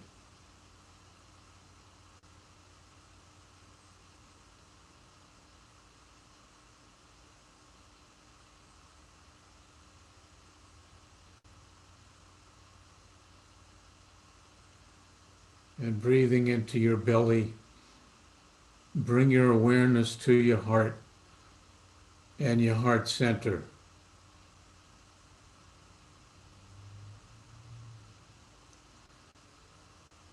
And this is the home in all of us of Meher Baba's love, infinite love, which he gives us continually.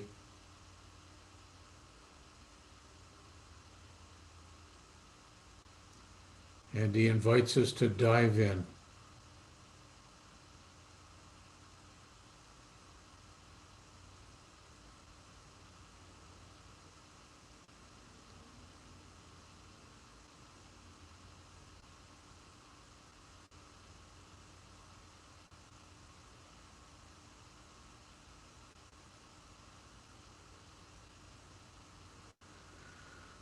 And as you focus in your heart and your heart center, just take note of whatever you might see and feel.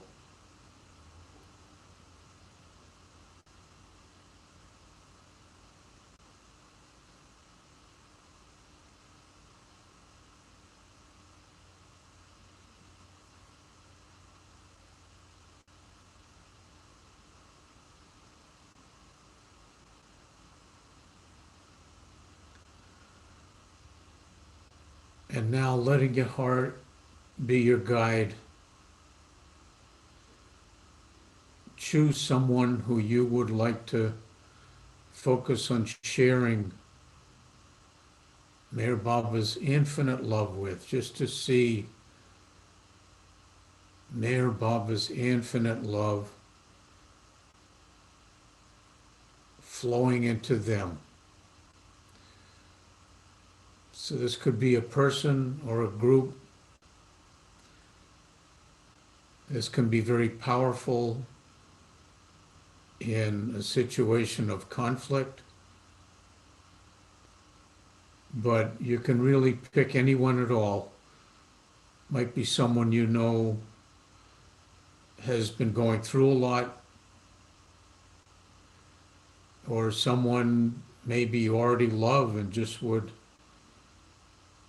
love to share this gift of even more love.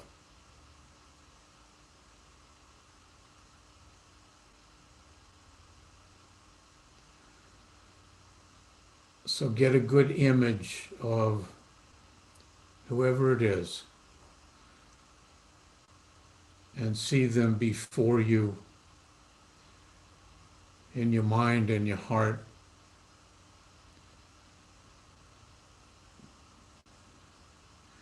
And as you breathe in, seeing their image, take note of whatever you might feel and notice.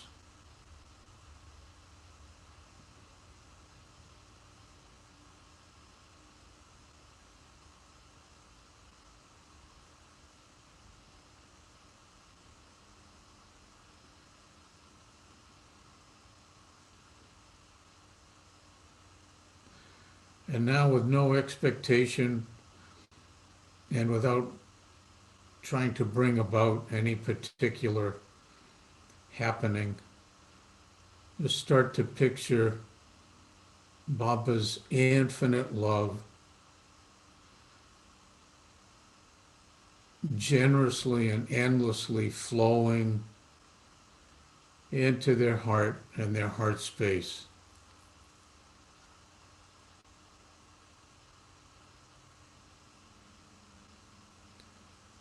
And I see this wonderful, delicious, liquid golden light of love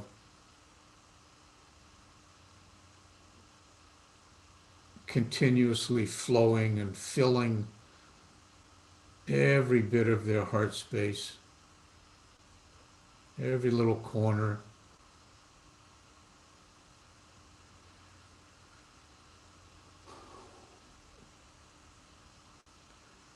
And this love is soothing and healing, uplifting and lightening, transformative, forgiving. And we never know what kind of miraculous things might happen because of this love.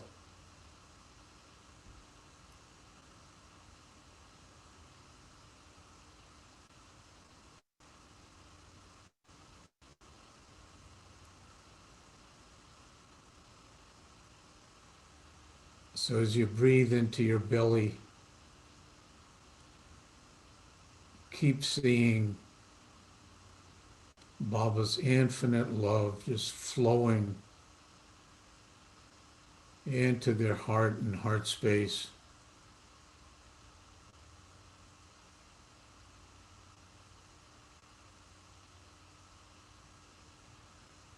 And overflowing and flowing through continuously, and now filling and touching every bit of their being.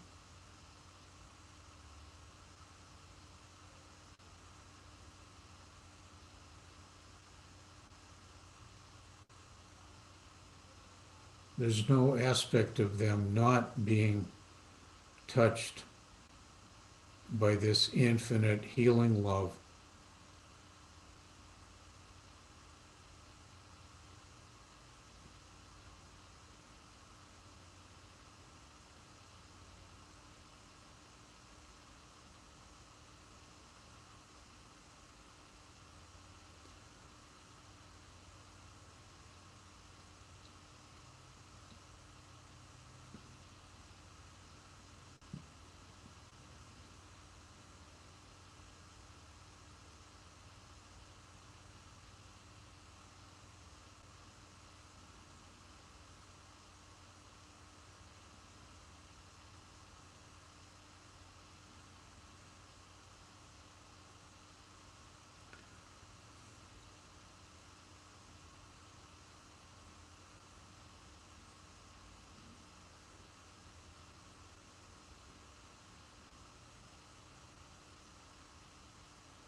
let's stay here another moment, focusing on seeing and feeling Baba's infinite love,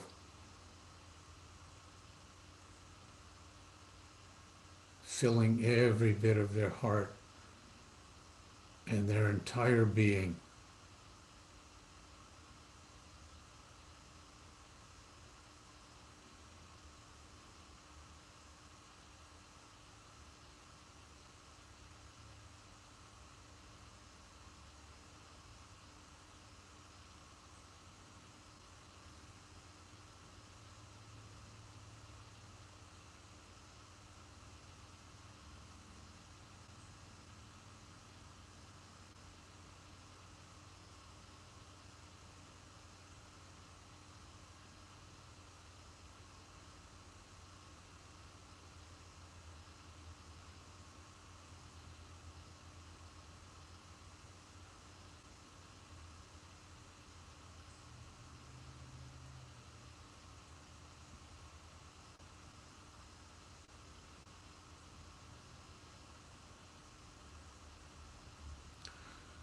And now let's give thanks for being able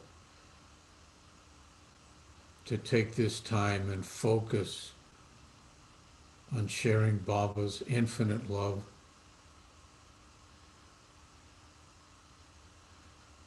And say farewell for now to whoever you've chosen, but know that you can return again and again anytime you want.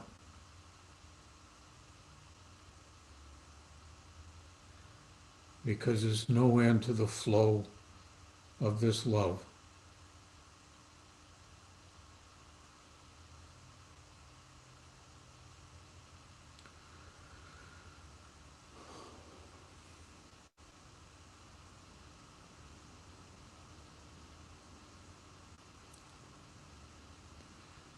And now gently bring your awareness back to your own heart and heart space.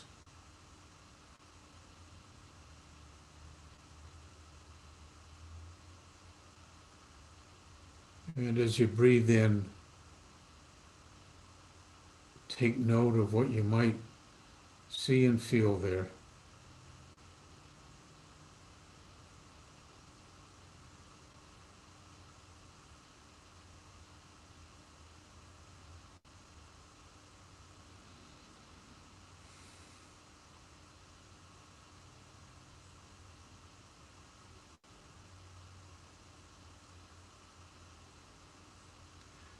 And now start to picture Meher Baba's infinite love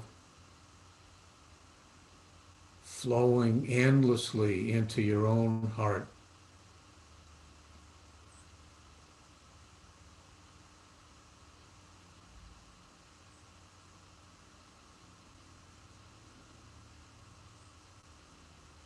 And this love is just flowing generously without end. It's healing, soothing, uplifting, enlightening. It's transformative. It's forgiving.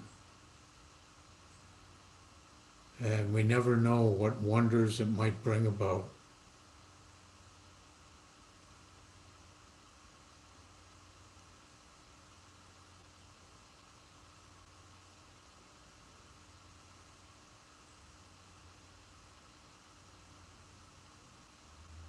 So see this endless love filling your entire heart space.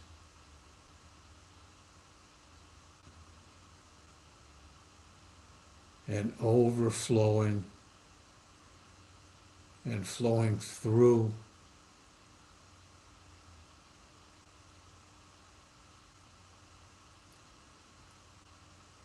And now filling every bit of your being.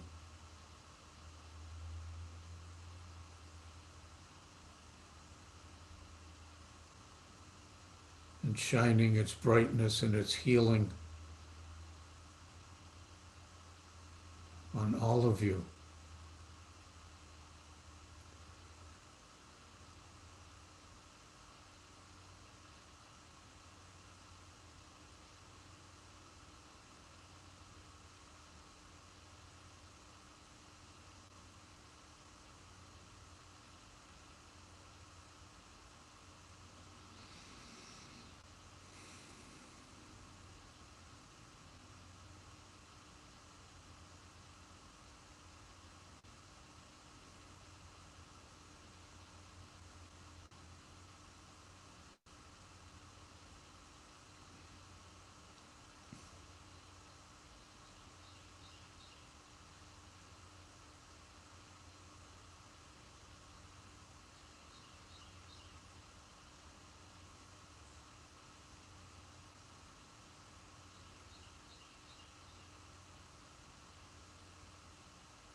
And now let's give thanks for being able to take this time and focus on seeing and feeling Meher Baba's infinite love flowing into and filling our own hearts and our entire beings.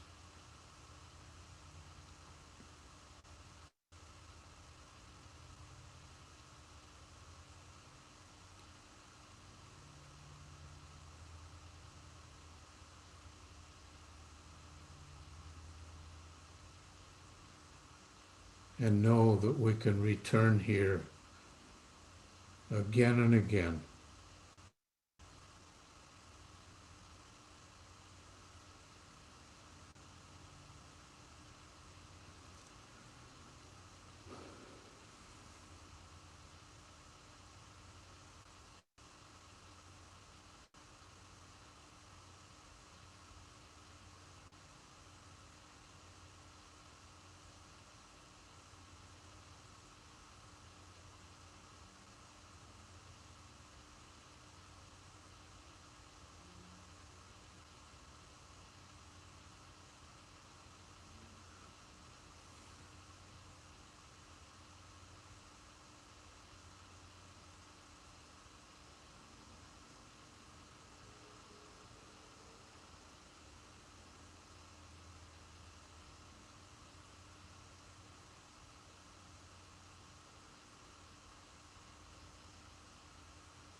And now gently bring your awareness back to wherever you're sitting or laying.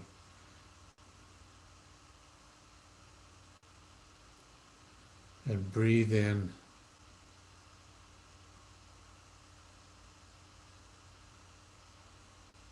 and take a few moments to adjust.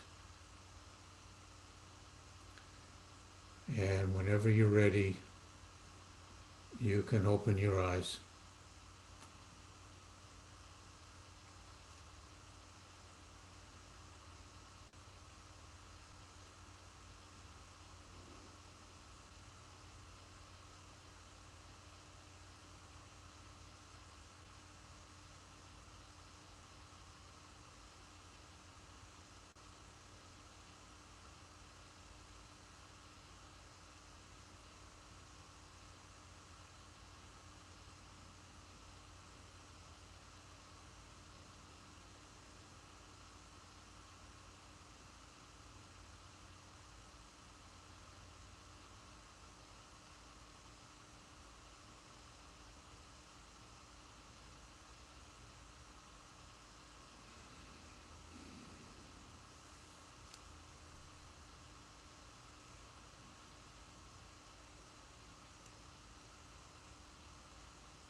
And as we come back, if anybody would like to share, we'd love to hear you.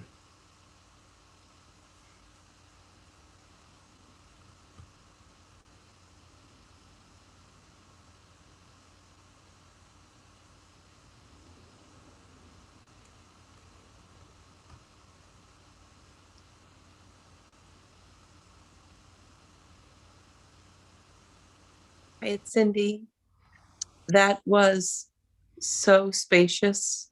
I know it's hard to have words, but just the spaciousness of it. There was an ease to the flow, and I'm just amazed at a difference a few days makes, like a week makes, in with emotions, like how emotions and the stories can bring us down. And I wanted to share that on Wednesday, my best friend's husband left his body. He was 57, had been diagnosed with terminal brain cancer a few months ago. And so this was the first time that I didn't include him in sending the energy. I mean, I can send it to him from beyond, but I mean, he's spanking great. I mean, merge with God and all of that. And there was just a joy in that, not from loss. So just a joy in it. So I'm very grateful to Baba for the ease of this moment in time to balance with the conflict of another moment. You know, that's all moving forward. Thank you. Well, thanks, Cindy. And there's really a difference in you, too. Yeah. I saw, I mean, toward the end of my meditation, I saw Baba right outside the refectory, waiting for this particular person to come out and kind of run into his arms. But that he'd just been waiting.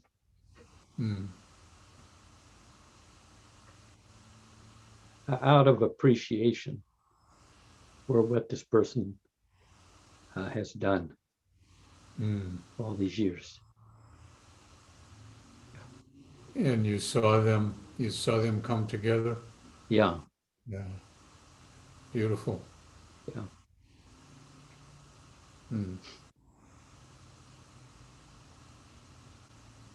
Baba just waiting there very patiently with great kind of serenity, just there.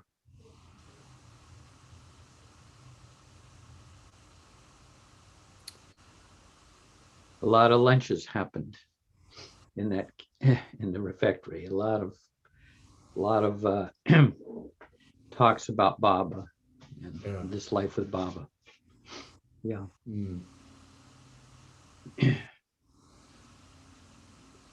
But amazingly, he has these totally intimate moments with all of us in different ways. Yeah.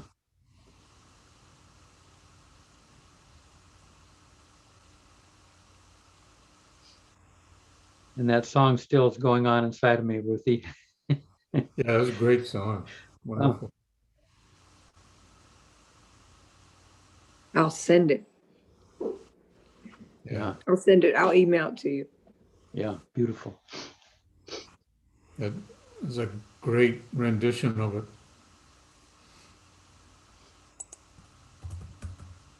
Well, I have to say one thing, Stuart, that wonderful image that you give of Baba's love kind of as a golden light was so simple a vehicle this time for me.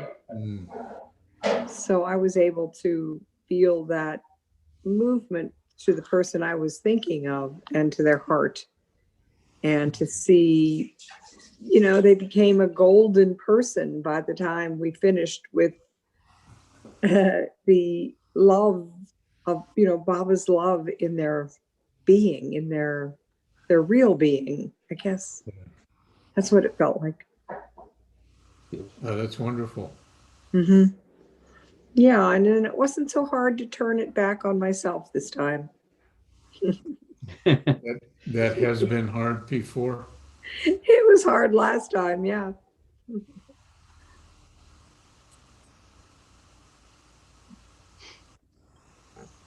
But it's a beautiful image. Thank you for it. Oh, sure. I'm glad it works.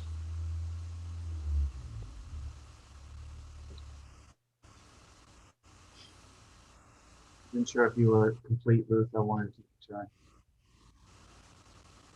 try. Say that again? Can I be heard? Yeah, now you're louder. That's good. Yeah. All right. I want to know if I could take a turn. Yeah, go ahead. To start in the meeting, I was stewing. And at some point, I started saying Baba's feeling the upsetness, the disturbance, whatever it may be. And I started putting the energy, like giving it back to him and into the meeting with force. And then I was debating whether to keep on the meeting or the meditation. And, you know, I was inwardly prompted to be in a meditation. So at some point, I got on the floor and started breathing. And I pictured my sister in front of me because I hate her, because I love her so much. And we have so many differences. And I started, when you talk about Stuart putting this, you know, love toward them, the love started coming across as a fire hose. And I think to myself, anyone that hits with a fire hose, that hurts and it's forceful. So I just said, let me see if I could change this around. So what did Stuart say? Stuart said, golden light. So I started jetting this golden light at her. And then I said, why don't I try toning it down? So I started projecting this golden light toward my sister, filling her up and vibrating around her. And I started crying. I started hearing her say, like, please don't stop. Please keep it going. The thing is, I'm sure I can almost guarantee, like it's dark outside or like it was light an hour ago, she's in a tremendous amount of pain. And the sad thing about it is when I think of someone like Bill Cosby, I loved him. And when I found out about his indiscretion, it almost neutralized the way I felt about him. It's like I could just throw him out. Like, what's Bill Cosby? You were great, but your crap just neutralizes it. And so was with my father, too. I mean, my father, I loved him. And with his indiscretions, unfortunately, it like neutralizes the feeling toward him. And with my sister, it's almost there. But still, when I went in my mind, the anger came back, the anger toward many things. And then when I went back to the liquid golden light, just vibrating in and around my sister, the tears came back.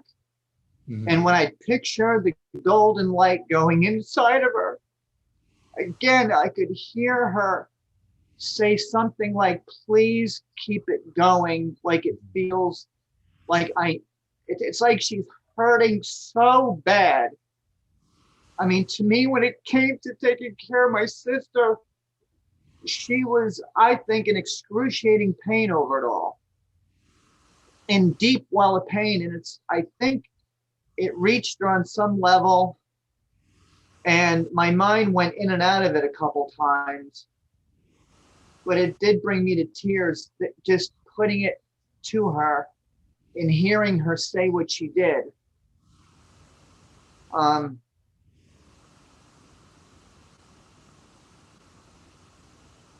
I'll just end it at that. Oh, very touching. Oh my God. It's beautiful, Peter. Really. And you can go back there too. Thank you, Peter. Yeah, that's very touching. And what's, boy, that's what this can do. And what we can do for each other. Wow.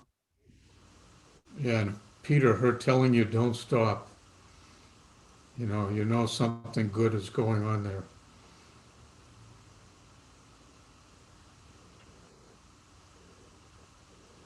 And the walls come crumbling down. Mm. Wow.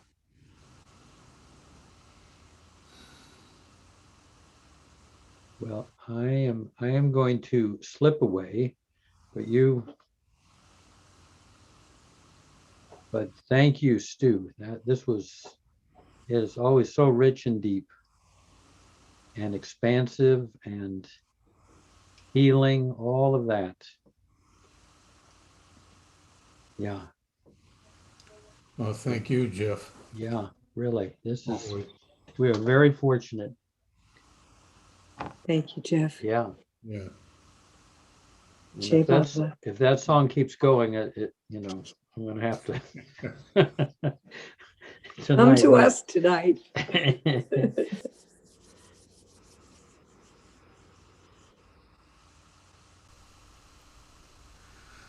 Night, beautiful people. Good night, Cindy. Thanks, Cindy.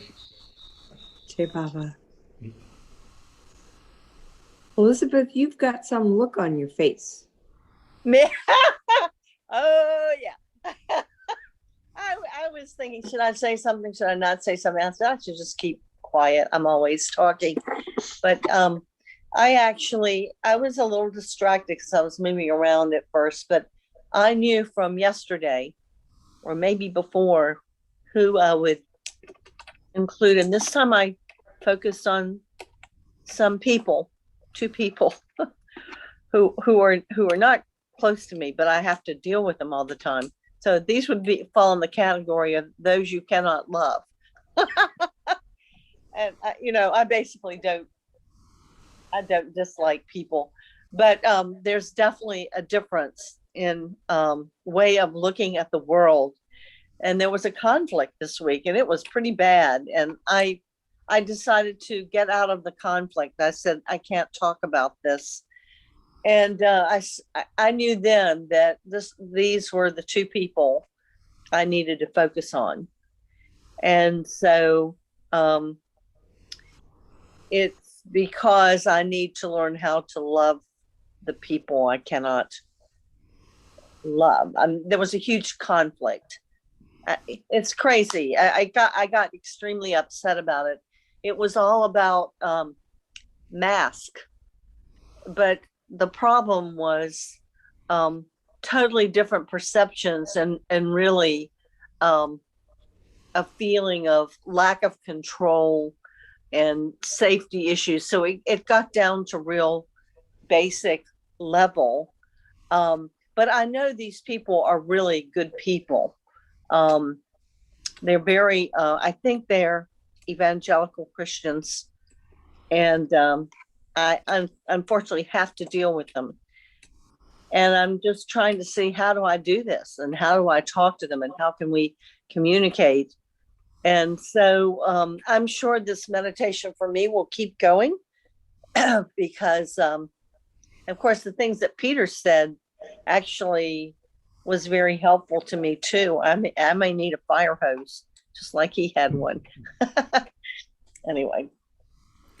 And did you feel a difference, Elizabeth? Well, no, because I didn't, I don't know what I felt. I mean, I wasn't, like I said, I was walking around at the beginning, but I had in my mind the whole time what I was doing. I guess, I actually had this understanding earlier in the day that, these are really good people. I know they're very good people. And I don't know how to communicate that to them and yet get over the vast difference in understanding and the feelings attached to that. So I probably need to repeat the meditation. I don't know if you have any brilliant ideas. I'm open. Well, you can do it again and again. And I've certainly experienced myself and working with other people with it, that I've said it before, but truly miraculous things can happen and open up. And I have more than once seen and experienced conflict simply evaporate, and just this new opening taking place. And it's like this dark cloud just disappearing. And it's like, oh my God, this is a whole other world. And I can see them very differently, experience them very differently. I've witnessed that quite a bit. So I'd say keep doing it. Yeah. I sound like a terrible person when I reveal these things. You sound human. Hell no. Hell no. You don't sound like a person in any way, shape, or form. You sound human. Delightfully human. Yes, beautifully human, Elizabeth. Yeah. I saw tears in your eyes when Peter was talking. I mean, your heart is beautiful. You're a beautiful woman. Oh, Ruthie, you're gonna make me cry. What did Baba say? True spirituality will make you more human, right? Oh goodness. So you might cry even more. Yeah, probably. Yeah, I was very touched by what Peter said. Me too. I can't imagine what's going on with his sister. But anyway, I hope she'll get better, whatever it is. And for Peter to love her that much is, I have a brother too, and we're very different. So I don't really understand Peter's intensity. I don't have that kind of thing, but my brother is so different from me, but I really love him. Yeah. So anyway, brothers and sisters, they're special. Sorry, Ruthie, I know you just lost your brother, so I'm sure I'm touching. A heart throb for you. I'm so sorry about that. No, don't be. Yeah. Ah, God. Thanks. Got me crying, Ruthie. Yay! That's the best thing we can do sometimes, you know? I remember working with Hannah Peterson years ago, and I laid on her table and she touched me to start the massage, and I broke into tears, and she said, "We're going to have a great session." I cried through the whole thing, and she said, "You should cry. We should all cry once a day, because we all need it. There's so much in the world." You know, yeah, there's so much in the world. No, Yeah. tears are great. I think I like mine. Well, you know, doing any kind of body work, you actually end up releasing old griefs, old anger. So Carol Werner is allowing me to do some yoga with her, and this is I've done it for 3 weeks now. And the last session we had, I noticed there was a tear in my left eye, and I decided to go with it and do things that I thought would release it. And I ended up crying like crazy. And it's because I'm still so heartbroken over losing Bao so many years ago. I'm still upset. I miss him so much. Oh, God.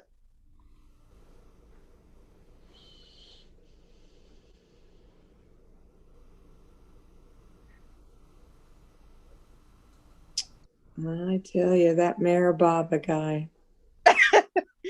Yep. Mm-mm-mm. Mm-mm-mm. I mean, I probably should be crying over Baba. I don't know why I'm crying over now.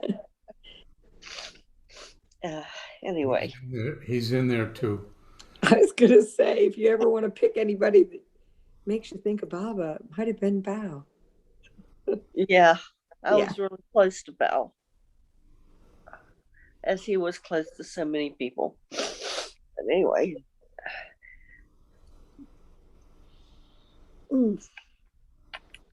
Thank you, Stuart. Yeah, you're welcome, and thank you, all of you. Yeah, thanks, Stu. Well, Terry hasn't said anything. You got anything, Terry?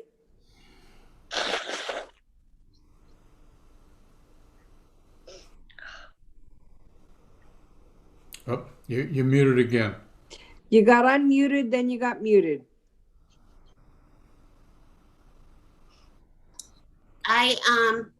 I don't know why, but Bubba had me put hearts with the gold around my niece and her fella who are having a very difficult time right now. And then around my Luna dog, who's also having a hard time right now. And I just kept going back and forth with the hearts and the gold. And it was really, I don't know, it felt healing to me. That's all I can say. Oh, good. There's the puppy. Yeah, this is Luna. So we'll take all the prayers for scar tissue to form around her herniated disc. Oh. What's that? Oh, how cute, the two of them. Neglected because we have to carry Luna everywhere she goes, like to the bathroom outside and to food and stuff. Oh. How old is Luna? She's going to be 11 in November. Oh, she knows we're talking about her. Pretty. Look how pretty she is. Yeah. We really pretty girl. have a child as well in Massachusetts who we helped buy a bicycle today. So, because it just wow, Luna is gorgeous. Yeah, she really is. We say that she has human eyes. Yeah, she does. She looks like she's talking with us right now. And she does talk. She is. We literally have felt like we're like the Mandalay. Yeah, like she's instructing us what to do. We know when to get her water, when to get her out, you know, all sorts of things, and it's all the look in her eye. Wow. She's really such a beautiful dog. Yeah, and this morning we put her in the sun in the doggy bed, and she literally smiled. It was That's so great. No, And the one behind you? That's Taj. That's Taj. You know, Bubba's really helped me with this because when we first found out about Luna, I just felt pain and suffering was all I could feel. And it's like he told me, like, you can love her to whatever her next plateau is, whether it's staying here or loving her to move on, or you can be miserable, you know? So we chose misery. So we chose close to her as we can, and she's been sleeping with us all night, and whatever will be, will be. We can't, you know, Uh-huh. at least it will go in love. However it goes, it's gonna go in love. Yeah. Well, maybe she'll be okay. A herniated disc is just a herniated disc. I mean, I had a cat, I had a Maine Coon Lucky, and he must have had something like that. And he had terrible problems. He would short jump. I mean, he used to jump really high and he kept falling. And he lived with that. He managed, you know. I didn't have to carry him around, but use her back legs. It was like she was paralyzed. Oh. Well, Stuart wanted to say something. Stuart, did I'm just commenting that she's such an aware looking, I won't even say dog, little being, you know. Yeah. Ruthie. She's lovely. She's on the couch every She's with Archie. us every single She's always Archie. to our left. Even when she's well, she's always here with us. It's Taj that makes It's the Taj that makes entrance. the appearance. Uh-huh. You know, it's so Oh, interesting. Didn't Baba say, you know, something about dogs taking some of our karma, actually? Yeah. But then the interaction, it seems as if we offer an opportunity to hear his name, to feel the vibration of his love in the home. It's an interesting exchange, but yeah, Baba said they take on our karma. They help us with our karma. I know what you're saying, yeah. You know, my whole life, my mother was a clean nut, and I'm not far behind her. But I allow dogs into my world, animals, humans, and I'm looser, I guess, than she was. But I never grew up with animals, and I had a sister that was 5 years older who adored me, but she had a life, and I was a little kid. And I just think animals are so important to us. You know, it's amazing how they give us love, and we get to give them love, and it's a real give and take. So I wanted to show you something, if you guys can see it. It's this. So I was doodling, but because you said you kept drawing hearts, look at this. This is a heart. It's like a heart inside a heart inside a heart. Move over a little bit. Move over a little bit, Elizabeth. The other way, honey. Way, honey. Yeah. Yeah, I see it a little bit more. Yep. So it's a heart inside a heart. It's like those mirrors that you see going back to infinity. It's kind of like that. And I drew a little flower inside. I see. Yeah. So it's kind of like what you were just talking about. You know, putting your two people in these, and you kept drawing hearts around them. It must be something in the air. Spring is in the air. Spring is in the air. Yeah. Well, I think dogs definitely know Ruthie. When you're a Baba lover. See you anon. Hopefully at Archie. All right. Jai Baba. Jai Baba, Ruth. Jai Baba. Bye-bye. Jai Baba. I'm going to leave love you, too. Peter. Love you all. Bye. Good Take to hear care. you tonight, Peter. Take care, Luna. Ciao. Bye, Stuart. Thank you so much, as always. You're welcome. Good night. Jai Baba. Jai Baba.